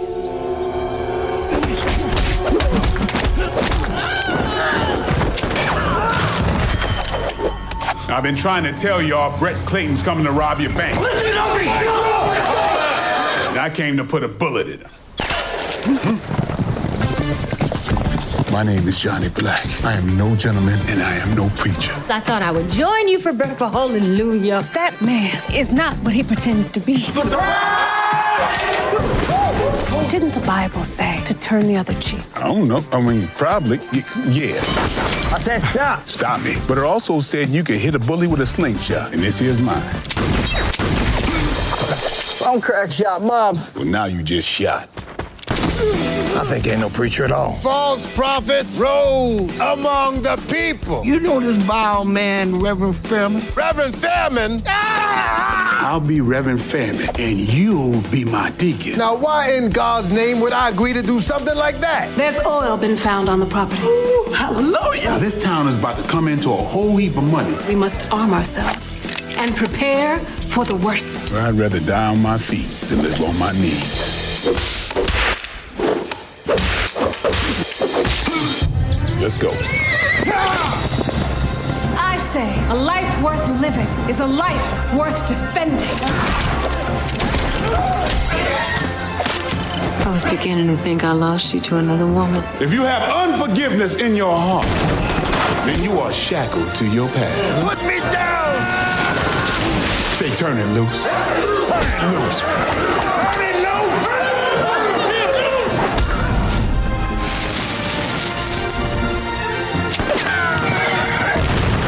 If you don't drop your guns by the end of this sentence. That wasn't a complete sentence. Kind of gives me a Blazing Saddle vibe. A little bit, yeah. I was like, what is that? And I watched the trailer the other day and I said, oh my goodness, this is pretty funny. I basically imagine this outlaw who's coming in, I guess, to stop somebody from robbing a bank and then finds out maybe oil's under the town and decides to pretend to be the town preacher and he doesn't know what he's doing. I'm hoping like by the end somewhere like he actually learns some morals and he's got a good character growth and arc as he goes along. So, and then decides to defend this little town. So, but it looked funny. So I'm like, you know what? I think I want to see this. Plus I like Michael J. White. You know, he's a good actor. Yeah. He's very entertaining. So, and here's something I've been kind of excited for when I heard that this was happening. If you're familiar with Bat in the Sun Productions, they started out, they made fan films on YouTube. If you watch, they're the highest quality fan films I think you'll ever see. And even for a while, they were doing versus type of things where they'd have one character versus another and they'd go by votes. They'd go to a convention and have people vote on who would win in the fight. And that's how they do it. Unlike Death Battle, where they'll go and look at the science and determine who would win. But they would actually get people's votes and go on that, so they'd have two different endings. But they decided, you know what? We're going to have to make a feature-length movie if we really want to get somewhere. And they made friends with Jason David Frank before he had passed away. He had actually even played the White Ranger and whatnot in some of their videos. I'm not a big Power Ranger fan, really, but, you know. They made a movie with him called Legend of the White Dragon, and they had a teaser trailer at San Diego Comic-Con. Prophecy tells of a duel between the two dragons of a shared crystal. We must join together to prevent the schemes of evil men. Avery, there is so much you don't know. All that matters is that you are now a white dragon. The spirit you fight is still strong within you. You took everything from me! You can't change the past. You have to let it go. All you can do is show up now. Well, let's see what we're working with.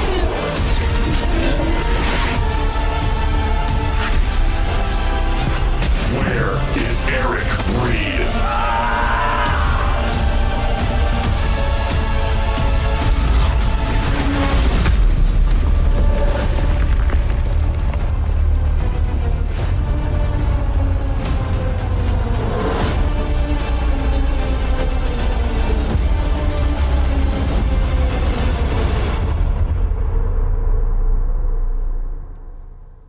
So I believe this will be the final thing that you'd ever see Jason David Frank in is this film, which, you know, seems to blend a lot of sci-fi, a lot of fantasy, and a little bit of the look of some Power Rangers if they were, you know, more modern look. So they're definitely going for that vibe anyway. Yeah. Yeah.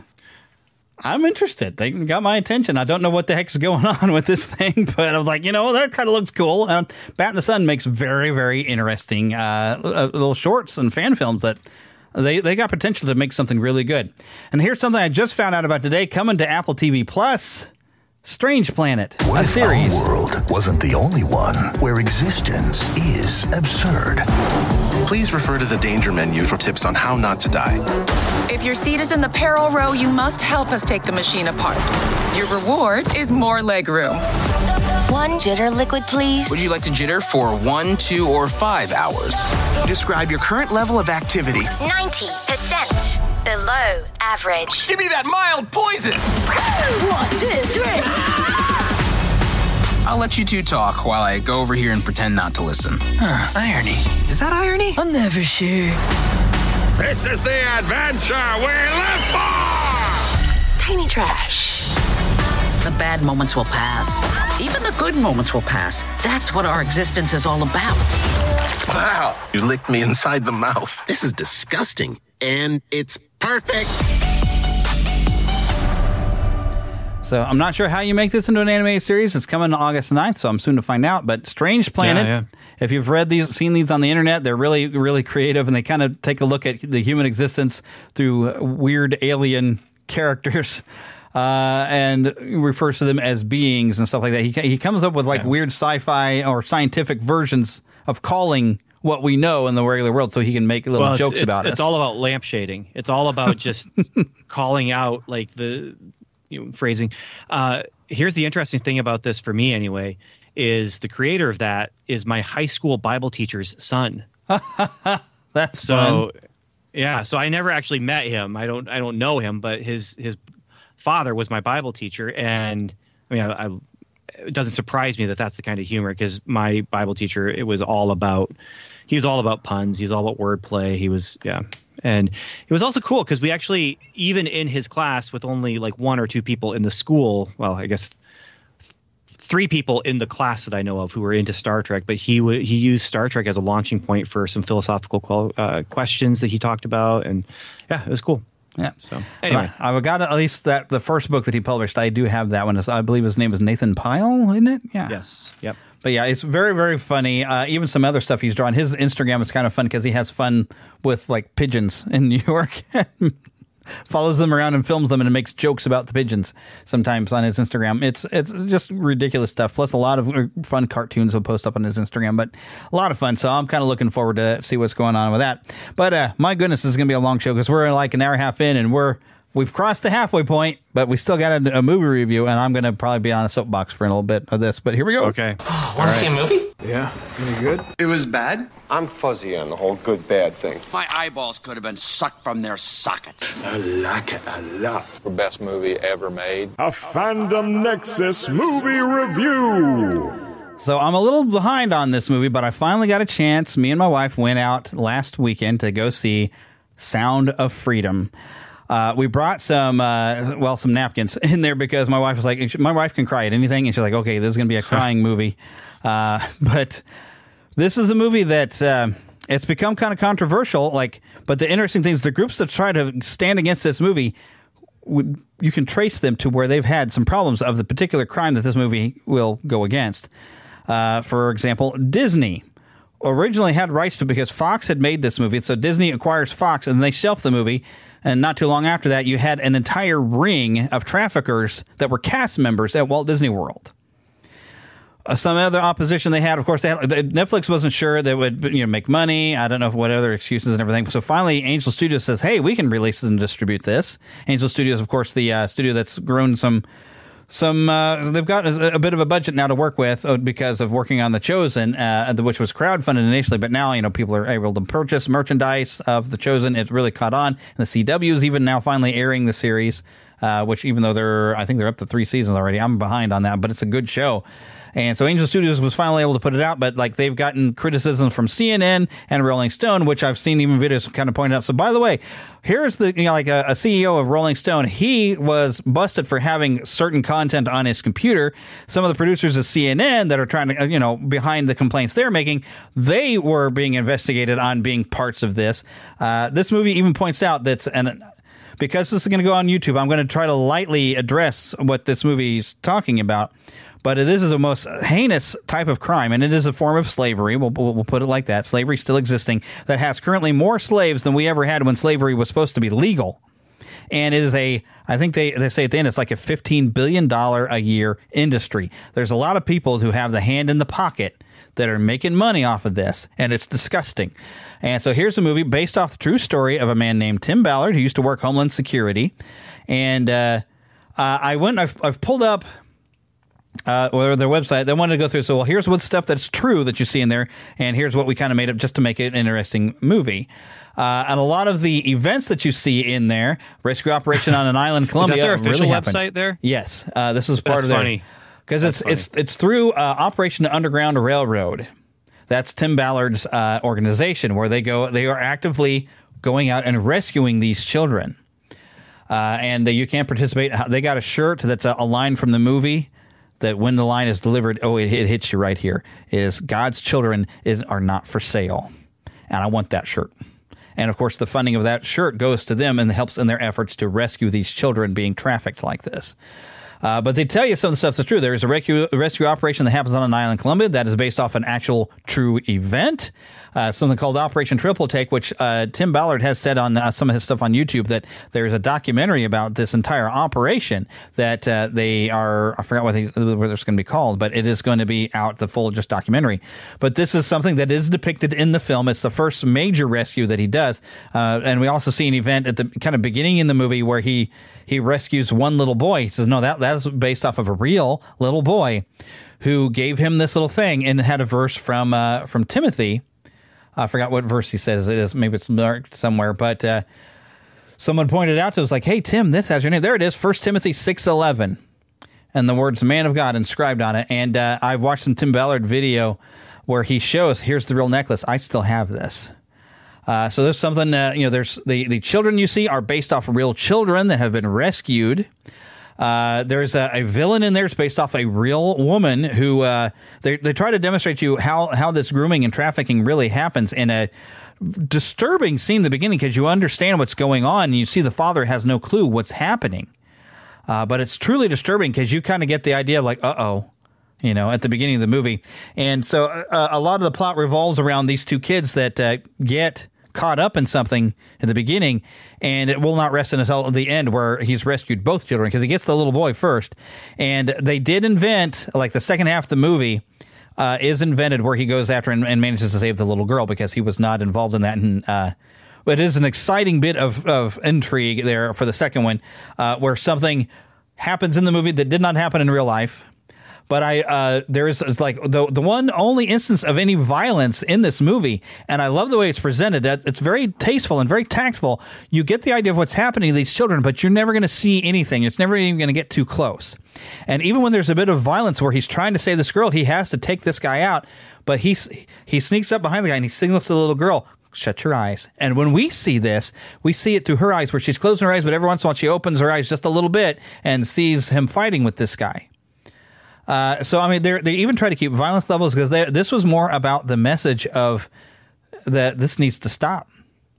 But another heroic character, they call him Vampiro, but in real life he's known as Batman. This is a real person, and there is some video that Operation Underground Railroad has of him, but they hide him. He's nothing but silhouette because he is very much operating, and he's undercover. They don't want anyone to know he's there because people would not fall for his tricks, because a lot of what they do. Yeah, and here's where it says Tim going to Colombian jungle by himself to rescue a little girl. That's false. That was something just they made up for the movie. I mean, this is basically, they took some real events and some real people and made a story to try to tell you a good story to get you interested, and also to say, hey, this is going on. This is real. And they say that doesn't really show what trafficking typically looks like. They're calling that false on their website, but yet it does. I mean, it does show how the grooming happens, and that is more common through social media and a lot of other factors where these people will befriend the kids and then lure the kids away. But they have real footage of children being kidnapped. They said, well, that's not necessarily how more kids are actually trafficked by a grooming method than they are of being snatched. But they have some real footage of snatching, and it's disturbing to see like how quickly some of these kids were getting grabbed and kidnapping. But what's more disturbing is there are people who are grooming and pretending to be maybe other children, befriending them on social media, luring them to different places, and then they're taken. And sometimes the parents have no idea what just happened. And that's even what we see at the beginning of this movie, as this father this Giselle character comes in and says, oh, you have beautiful children, and she's such a talented singer. We can make them stars. And when you're in an impoverished state, you're like, my children can make money and become famous. That will be great for the family. So he says, so she tells him to take the kids to a certain location. And what should have been a red flag for the father is when she takes the kids into this room and says, oh, no, you can't come in. Come back at 7 o'clock tonight. And so he goes home, comes back at 7. Of course, there is nobody there anymore. But what's also disturbing is you see what happens where they're taking photos of the kids and putting lipstick on these children and having them pose, and they're taking photos, and the kids just think, oh, look, I'm going to be modeling. It's like, no, because from that scene, we even go right to the first guy who's going to get arrested. He's on a website where there are these children just up for sale. It is incredibly disturbing. And that character, even you see at that beginning, that bad guy is actually a real person that Tim Ballard arrested. And what really launches the movie is when they arrest that guy, another character says to Tim Ballard, it's like, how many arrests have we made? Oh, we've made hundreds of arrests of these guys. And it's like, well, how many kids, though, have we saved? It's like, we're going after these guys, but we're not saving the children. You've got to, get after that. So he kind of gets into look, and then the next night he picks up a guy on Border Patrol, finds the boy, and that launches him on his mission to go and find the sister, and along the way rescue some other children in a lot of different stuff. Fantastic movie. It's you'll cry. As a man, I was mad. I told my wife at one point, one of these guys who was clearly an abuser, so that guy's got a very punchable face. Because one thing, as I think as men, as being protectors that we are, you hurt a child, we're coming. You hurt a woman. There's even a great Instagram channel, and I cannot think of who runs this guy. But he likes to show bits they cut on camera where somebody tries to attack a woman or attack a child, and men step up and pin the guy down and rescue that woman, and hold this guy for the police and stuff. It's like, men, we got to step up.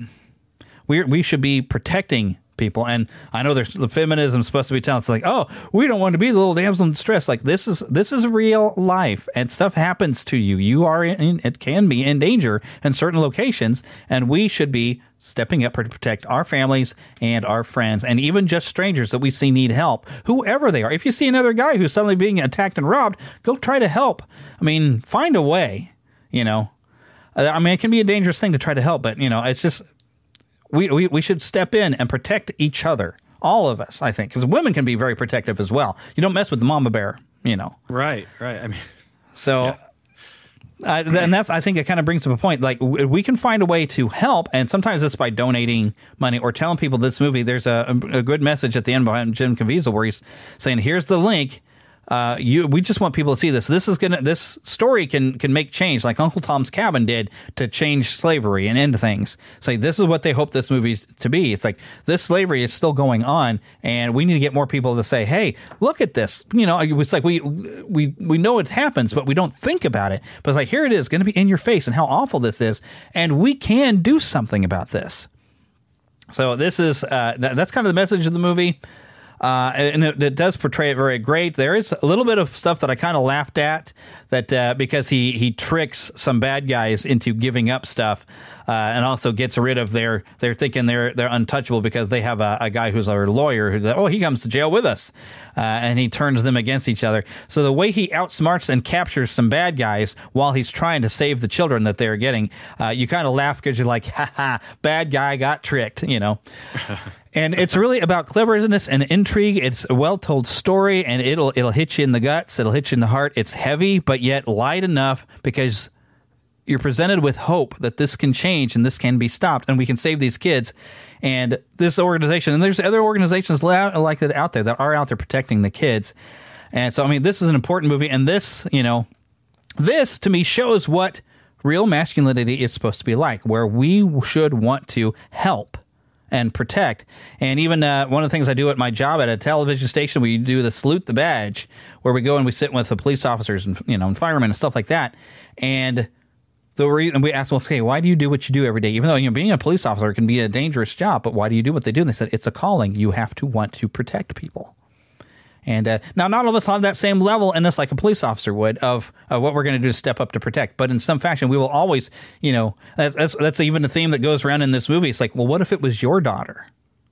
Like the people who dismiss it, what if it was your kid? Would you think differently then? Like, imagine what it's like for that parent to go into the child's room and there's nobody sleeping in that bed. They mentioned that a few times too. And we even get to see like the father. And so there's also some real tears when you see, when the children get reunited with their father. You do get to see that. And hopefully I'm not spoiling anything, but it's going to have a good ending or it'd be a terrible movie. But seeing them reunited with the father, you're going to cry. Even at one point where they rescue a large group of kids, and this is where the title of the film comes from, these kids realizing they're free, they're playing, they're singing songs together and playing like little hand games. And the Vampiro character goes over to Tim Ballard, or Jim Caviezel's character of Tim Ballard, and says, you hear that? That is the sound of freedom. And I was like, oh, roll credits right there. There's the title of the movie. So and we have a title. But it will get you right there. It'll make you feel good to see kids set free, but also realize there's so many kids out there that need help, and finding ways that you can help is a lot of what this movie is about. And sometimes it's by donation to help fund this, because we even see, and this might be accurate to what happened to Tim Ballard. He lost his job because there's nothing in U.S. law that they can really extend out of the country to go where all these children are taken and then brought into the United States. I mean, you can catch some at the border. And he does mention, like, he gives some credit to Clinton and Bush Jr. Or Bush III, whatever, W, and even Trump, of what they did trying to secure the border, because it's like that actually we caught more people that were smuggling children at the borders because we tightened up on and worked on that wall. Because that's one of the things, because right now the U.S. is one of the top 3 nations where children are being enslaved and trafficked right now. They'll take them from other countries. They bring them in here. And it's scary to think. And there are groups, even I've heard on various different podcasts, where they've talked to people that run groups where they train their people to go to airports and look for signs that there's a child who's actually being trafficked. There's apparently things that you can look for, and they will go through and get that child away from that person. So it's a good movie. It does give you hope that this can be helped, but it'll make you mad. It'll make you cry. And it's just even good storytelling and really well presented, really well acted. I definitely recommend it. And what else was your option out there? Oh yeah, Barbie. And I have a clip of Barbie, because Barbie gives a completely different view of men, and I'm not seeing this movie, but here's a bit of a clip I got from Ben Shapiro. They literally say this: get the Barbies away from their Kens. How are they going to achieve this? Well, they're going to make the men complacent and then take their power. This is how women have achieved power. Now, let me just digress briefly here in how women actually achieved power in Western civilization. The answer is that they lobbied men and men gave it to them. That is the actual answer as to how women achieved power in Western civilization. The amendment to the Constitution that allowed women to vote was passed solely by men because women couldn't vote. It turns out there are a lot of good-hearted men out there who like women and who want women to be able to live lives that they want. It turns out that many of us are husbands and fathers. Many of us have daughters. Many of us love the people we're married to. It turns out that actually describes a huge number of Western men, that we are not. Oh, I guess he was still going on, but he got his point across. Like, Barbie from what I've been seeing and what I've been reading now, that a lot of people have been enjoying themselves, but it creates, and even literally, and a plot point of this is creating division between men and women. Like somehow or another, we are not supposed to be able to partner together, and somehow or another, we're supposed to be somewhat against each other, and we're better off without each other. That's just not true. And that's why when I was watching Ben Shapiro's take on that, I said, that is exactly that. It's like, the modern feminists, they want to separate so much that they forget, like, hey, you know what? The things you've made achieve, men had to step up. And we do need to step up and make a better world, but we do this together. It's not a us versus them. And that's one, seeing how they've presented even Ken as you've heard the phrase, a simp, because he's going after it. He's just trying to get Barbie's attention, and she don't care a whit for him, because that's why she's supposed to be better off. I'm like, yeah, that's the way they present the men, and the men are just kind of useless. And when they do, they have absolutely, in Barbie land, they have absolutely no power and no identity. That when Ken goes into the real world, and he even gets a book that is a book to teach him patriarchy, literally, apparently happens. But he learns that, oh, hey, men can actually have something. When he goes and takes that back to Barbie land, of course he takes it to an extreme, ridiculous stereotype that is not typical of men. But, and of course, that's got to be squashed by the Barbies immediately, because he's actually starting to think for himself and want to be able to achieve and do something with his life and have identity. But, of course, they go into the toxic levels and stupid levels to make men, of course, look inferior and stupid. Kind of like, I don't know, a certain Ghostbusters reboot back in 2016 that tanked. This movie, unfortunately, made its money because they lured people in. And a lot of stuff, what I've heard, a Barbie movie is not appropriate for children, even though it should have been made for children. A lot of not appropriate stuff, including what I saw in that first teaser that I think I commented on, where they have two Kens that are saying, I'm going to beach you off. But of course, you say it fast enough, it sounds like something else. That's not appropriate for kids, but I think a lot of parents didn't realize that, and they were taking daughters to this. And so they're, what do? They go after your children to get them these bad messages that really are just not good. And so it's nice to have a message out there to say, no, men are not your oppressors. We should be your equals. There's bad men out there, yes, but there's also bad women out there. But to forget the partnership that men and women should have, the way God designed us to be, where we are like a team, it's really a disservice to men and women as well, because you lose track of how glorious God made you when you set it aside for trying to feel like you need to be empowered. Like, you have power. You're just not recognizing the power you have as women and power we have as men, and what we're supposed to do with that, and what we can do and what we can do together. And so Sound of Freedom, and even that God of War Ragnarok, because you have a lot of the time you're running around, you're partnered with a female character, and you're working together as a team side by side to make a difference in the world. That's how it's supposed to work. That's how it's supposed to be. So there we go. I'm up and down off my soapbox now. All right. But that was my review of Sound of Freedom. Hopefully I made some good points, right? I had some good things to say. I haven't seen either. Right. And the thing with Barbie is I do plan to see it. I don't know when I'm going to be able to. It's one that I'm definitely going to be waiting until I see it on streaming. But again, I've heard some good things about it. I've also heard people, who are saying things like Ben Shapiro saying. I'm really just curious. I want to see, like, what's the through line for that Ken character arc, where because I just can't imagine them leaving him unchanged by the, and so we got to see it. The story arc has to be there. We'll see. If it's not there, that's even more disappointing. Yeah.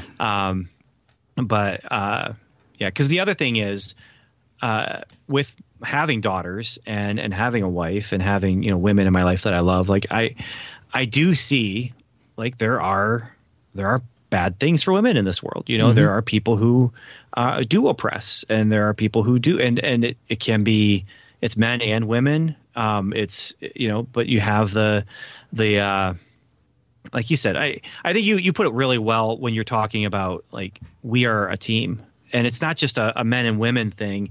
It's all of us thing. We all have different strengths and weaknesses, and we all should be working together to make the world a better place. Especially as Christians, that's we're called to go into all the world, and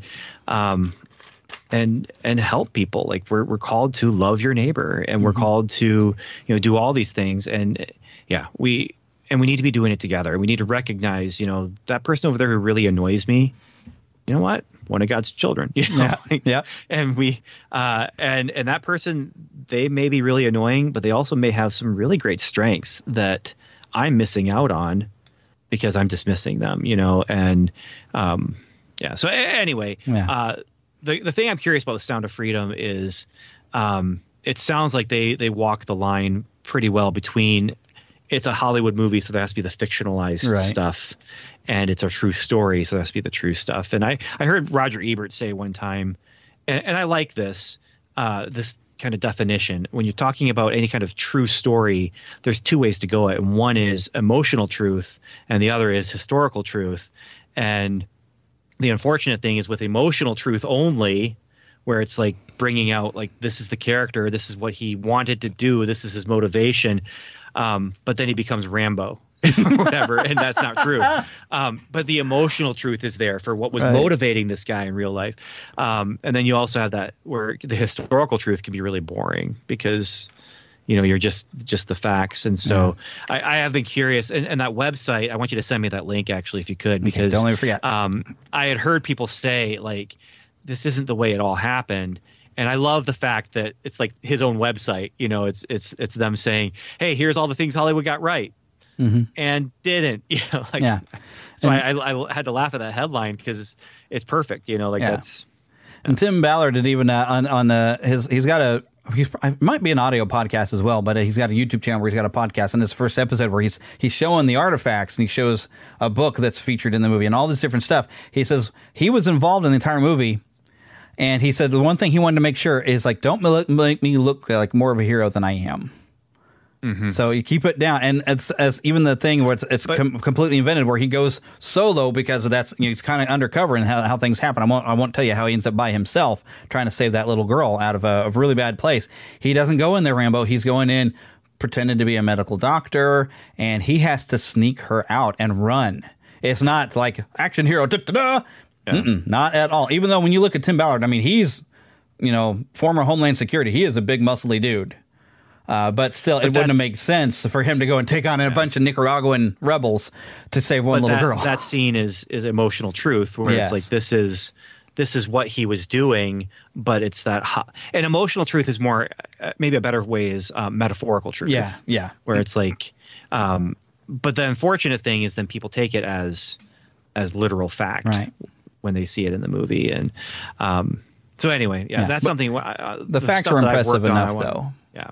Exactly. The facts are very impressive, and he's still a hero to me, even though he's not Ramboing away and saving these kids. The efforts they go through and do, and he spent a lot of time. They even show there at the end of the movie. They said there was some stuff that they wanted to show what all happened to some of the bad people and show the real photos of the bad people, but they only have time at the end really to show what kind of happened later. And you can find this on his YouTube channel where he did go when he came back from Colombia after being there for, I forgot how long. He came back and presented before Congress and telling the U.S. government, saying, we need to be involved in this around the world because our country is guilty of this, and so he presented before Congress. So, leading the charge like he is, like a bunch of other organizations as well that I've started following. I appreciate their efforts. They are heroes to me. It's like you're going out there and protecting kids, because that's a big number one thing. Do not hurt children. And there's even one point, I love there's a nice Bible quote where the first bad guy you see him getting, because he was trying to get this guy to talk. And so he's kind of been playing and acting like, oh, no, I'm pretending to know this stuff too. And right before he busts him, he says, it would be better that you had a millstone tied around your neck and thrown into the sea. And the guy looks at him like, what? He goes, you're under arrest. I was like, oh, that was one of those things where you're like, yes, that's a feel good moment. It's like you got the guy. And but yeah, great stuff. But yes, we are the body all together. We need all of us on stuff. But now we get to turn one corner and we have wrapping this show up, because of course one of the things I wanted to talk about this book, which I haven't bought yet because I was waiting. Okay. But you just wrote a new book. And is this your first book? My other first than sci-fi novel. Nice. Yeah. So I've been working in the comics industry for not quite 2 decades, but it's coming up on that. And so I've worked with the Kingstone publisher, which did a lot of Bible books. I did a book about the Bible, just called Book of God, that is about where the book came from, and just basically going from inspiration to just how we have it now, to translation, and so just tracing it from the earliest points of who wrote what do we know about it, and those kind of things, all the way through until who was translating it. How did the translation of the King James Bible work? There's a couple pages about that, that kind of thing. And so a lot of nonfiction stuff and biblical stories for Kingstone. I worked for Zondervan. I have a series called Time Flies that I just got the rights back to, that was from I think 14 so years ago with Zondervan, but I have the rights back now, so I'm going to be trying to figure out what do I do with it now. How can I reprint it? So I might be doing some sort of Kickstarter, because we do have to redraw a couple of those volumes. Those were 8 books long. Each of the Zondervan graphic novel series had 8 books, 150 pages. But there's a rights issue that I'm going to have to deal with, where I might have to just redraw some of that. But anyway, I worked for Marvel. I worked for Image. Worked with George R.R. Martin on a book called The Hedge Knight, where I took his novella, turned it into a comic book. But through it all, I haven't done much prose writing. I've done some short stories. I did a prose novel that goes along with my Armor Quest series, which is basically Ephesians 6 by way of Star Wars and Lord of the Rings. And there's a novel that I wrote. I guess it's 6 novellas, but it's 1 volume. Hasn't been published yet in paper form. It's been published for Kindle years and years and years ago, and only part of it, I think. So we're working on details. Okay, how can we make that work now? Let's get that out there. But this is my first science fiction novel. Wrote it for myself. I didn't write it for a publisher. Goes to the future. There's the cover is just beautiful. I love this cover, and it's a sci-fi novel about a crew of people on a ship called the Tabitha, and they're just workaday people, and they're just hauling cargo from one place to another, but they get distracted because the captain likes science, and they see this new thing that no one's ever seen before. They're going to stop and see it. And when they stop to take a look at the strange anomaly that she's so excited about, weird things happen and bad guys show up. And so there's time travel, kind of. There's timey-wimey shenanigans, and there's the main idea comes from the fact that they find on this small planetoid, they find a body that's been dead for years, but it's wearing one of their spacesuits. And so it's like, how did that even get there? Yeah. It's clearly ours. There's our name right there. In fact, it's still in the ship. Like we still have this suit. So what's going on? And so they have to figure out that mystery.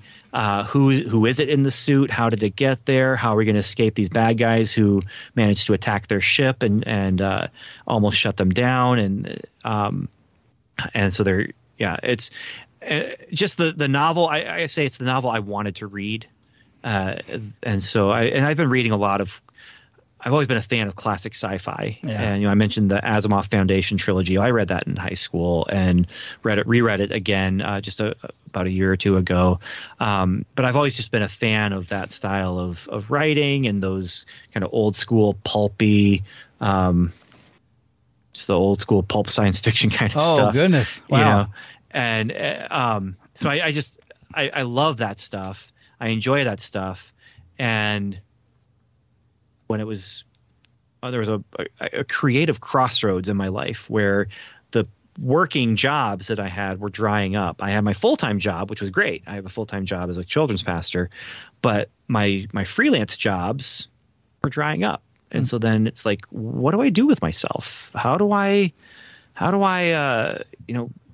put out the creative side?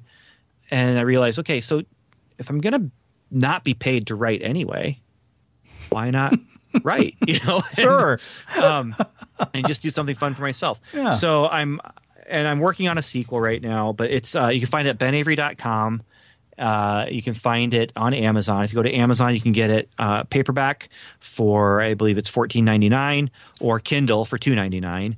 You can get it from my website. If you get it from my website, I will sign it for you. It's $9.99 plus shipping. So I had to price myself down so I could compete a little bit. Yeah. Because shipping does take it up. Right. Past that. So, yeah, but Ghosts of the Future, I'm just very excited to get it out there. This is I started a publishing LLC. So Onward and Upward Media LLC. I'm going to be printing someone else's book soon through that.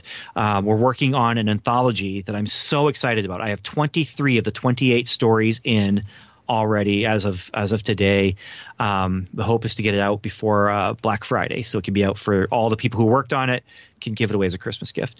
But it's called A Time for Everything, and it is time travel stories based on Ecclesiastes 3. Nice. So every author kind of staked a claim on what they wanted from that list, and so you have a time to die, a time to be born. You have mine was a time to hate. Which is actually in the Slipstream universe is what I call it. It's actually a follow up to this novel, but it takes that title and then runs with it, and involves. It's not necessarily all time travel, but it's all science fiction or fantasy time manipulation. And so my story has aliens who move faster through time than everyone else, and they are able to pull you along with them, and what happens with that. And then there's another story that just feels like a Twilight Zone, where there's a guy and he's just doing what he's doing, and then all of a sudden he's back in time, and he meets his dad. And it's just it's things like that where it could be anything. There is a time machine story, and then there is there's one story that's I haven't gotten it yet, so it may not make the collection if he doesn't actually finish it. But it's just an alternate history, which to me that's another sci-fi fantasy. Like there's a point in time where it branched off, and so so I'm excited about that. But this is the first one. This is the first Onward and Upward production. And there will be hopefully more anthologies. I might be publishing Time Flies under this banner. But yeah, Ghosts of the Future, benavery.com. If you go to benavery.com, you can click where you can go to my Weebly store, and it has some other books. Actually, I'll show you this too. This is Paul, the Apostle. And this is Peter. Oh my goodness. And so these are sci-fi metaphorical retellings of the Gospels and Acts. And so the one thing we don't do is make Jesus look too alien. Like we keep the human features for him, but it is like this kind of sci-fi world. And it's less sci-fi in the sense it's not space travel. It was going to be at one point. There was going to be like, instead of city to city, planet to planet. But we stay on this one planet. I compare it to Star Wars, to Dark Crystal, that kind of thing, where it's just this brilliant, vivid world building that's visually happening, but honestly, and really fun artwork too. My goodness. Yeah. But if you take the script and change the artwork, it's the Book of Acts, cool. Dramatized. And so it is not there's not a lot of extra stuff beyond the visuals that takes it out of the biblical context. It does follow the story. But this is definitely one of those I was talking about, emotional truth and not literal history. Because, none of the disciples look like that. Right. So, with the weird shape heads and things like that. So, but that's available on my website. They're on sale there. And yeah, so that's I'm trying to figure out, like, how do I get people to find out about this? So I was really happy for you to when you said, "Hey, you need to come on and talk about your book." Yeah. Yeah. Hey, cool. I will. So I was waiting. It's like, like okay. to do that. Like, I knew I was going to pick it up. I was like, I'll wait until I've talked to him, so I know what all and then I can go get it, so I know where to go. And I figured I'd wait. Yeah. So that way I could be surprised that I didn't know what it was about. So yeah. On Amazon, it is available with free shipping, and so if you search "Ghosts of the Future" Ben Avery, it'll show up. Actually, at this point, it might show up without my name, but at first it was like beyond the fold, below the page. You had to like scroll down. But enough people have looked for it and found it that you could just search for "Ghosts of the Future." So, yeah, and I'll make sure I put some links in the show notes, y'all. So very excited about it, though. And I've been very pleased, very nervous about it, but very pleased with people who've read it. And I'm like, okay, this is good, because I've heard feedback from a handful of people who are clearly the kind of people I was writing it for. And there will definitely be people who would not be interested, for sure. But if you like Firefly, if you like Stargate, if you like Star Trek, if you like space shows where it's about discovery and wonder and mystery, that's what I'm going for here. Yeah, sounds interesting to me. You got my attention.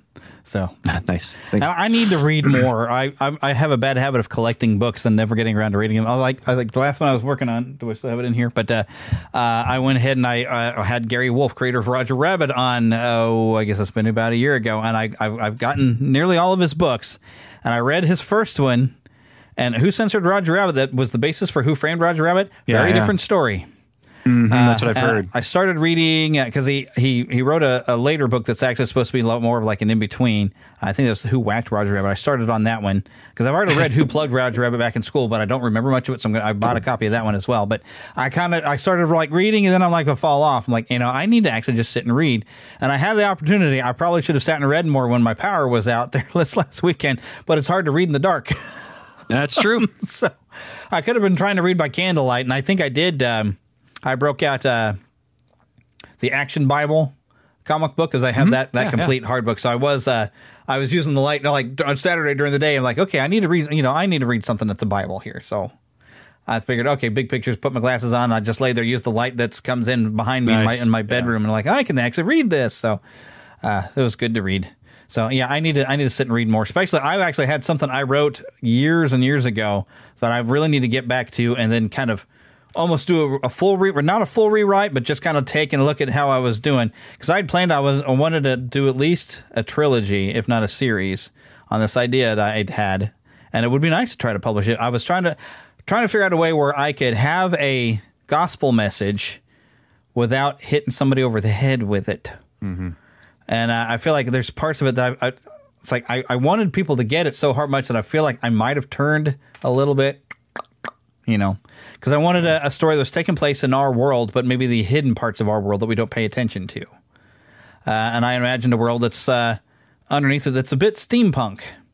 And amongst the steampunk area, of course, dwarves, known for building a lot of stuff, they're the ones that build all the steampunk stuff. But basically, if you had kind of like what Harry Potter, I think Harry Potter helped inspire me a little bit, where there's other world that exists alongside ours that is our world, but we just don't see it. And so it's mainly steampunk because I figured, well, they're going to need their own technology, but you have a world, and I went back and had a history of where this happened, where you have vampires of a sort, but two different types, and werewolves, or I call them wolves. I used to more like the I don't know, like that Northern European kind of wolf with a U, where they have control over themselves, but they are kind of more representative of the earth and nature as it was meant to be. And basically, they ended up that way because of the prayer of one man who wanted the power to be able to fight against the vampire. Which is, I haven't gotten into the origin of where they've come from, but it deals with a lot of prophecy, being a chosen one of sorts, and what blood can do to atone.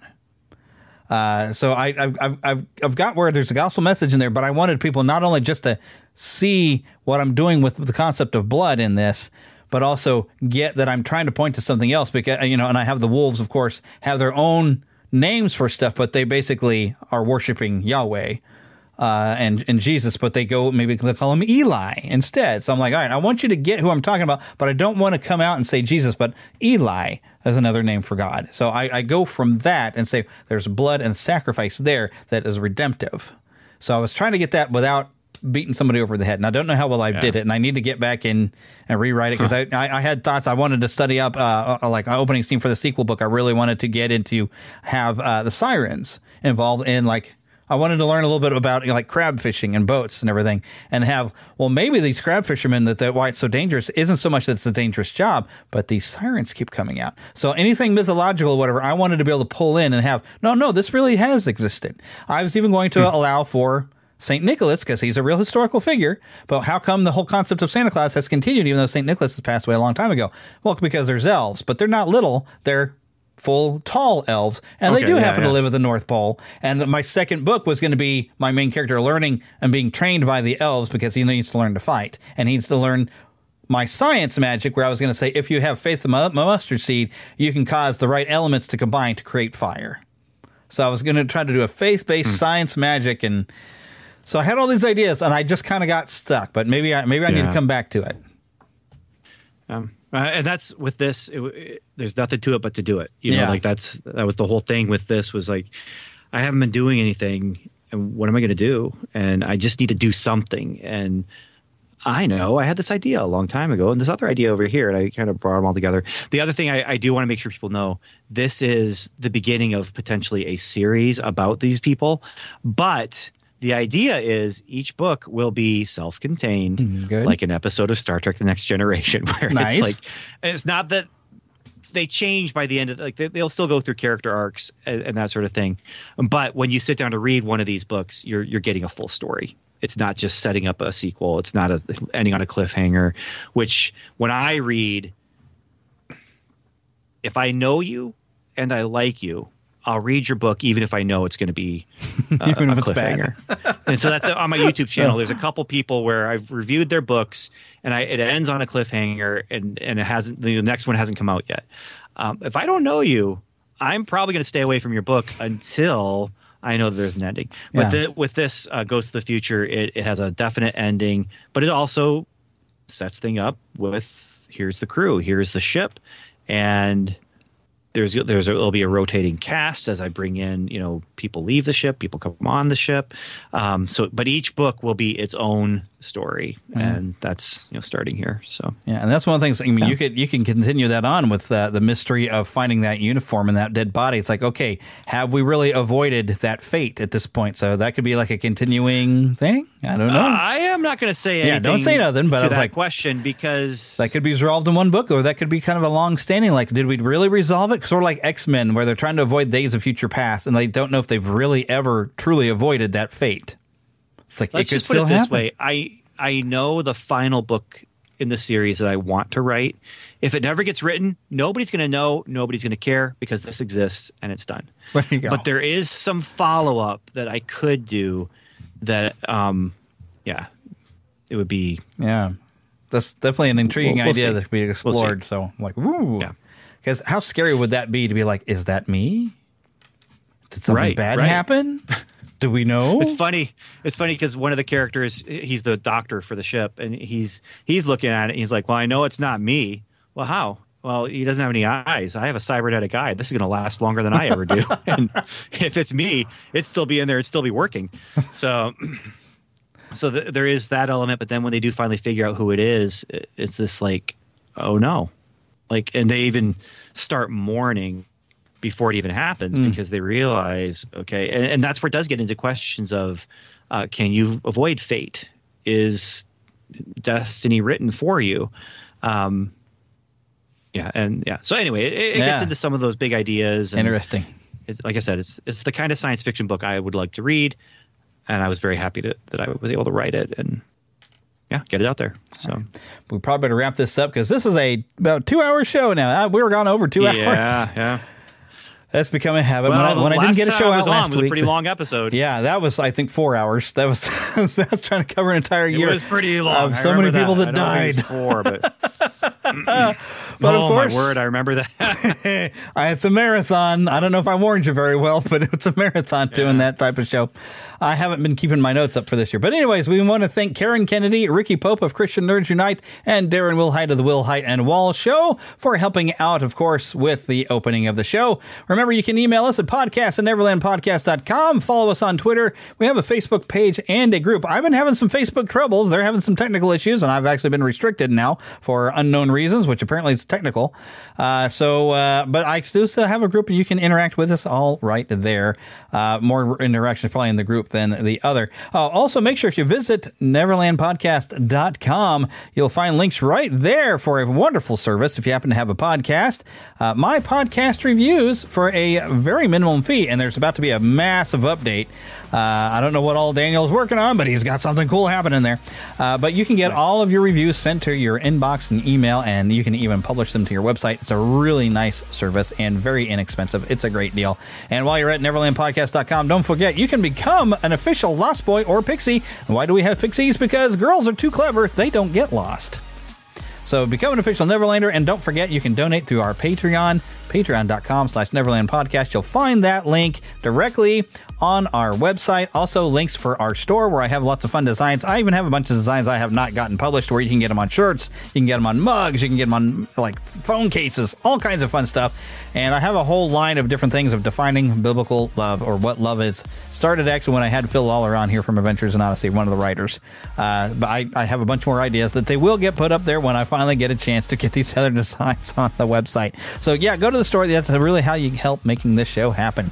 And remember, of course, go to benavery.com, BENAVERY.com, and go track down his books. I'm interested also the books he was showing me, that they're comic books of like Aliens, Paul, and stuff. That looks fun.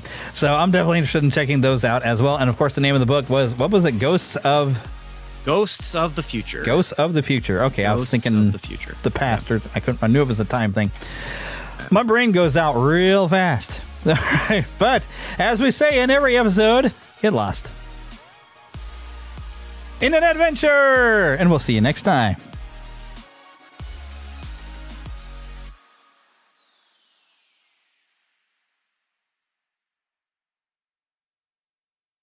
Everybody loves a sequel, especially when it comes to the world's most comfortable shoe. Introducing the Allbirds Wool Runner 2, a next-level revamp of the cult classic. 7 years in the making, it's been completely reimagined for a game-changing fit and feel. With enhanced cushioning and super soft materials, the Wool Runner 2 delivers comfy all-day wear built for bliss. Visit allbirds.com and use code FRESH24 to score a free pair of socks with purchase. That's ALLBIRDS.com, code FRESH24.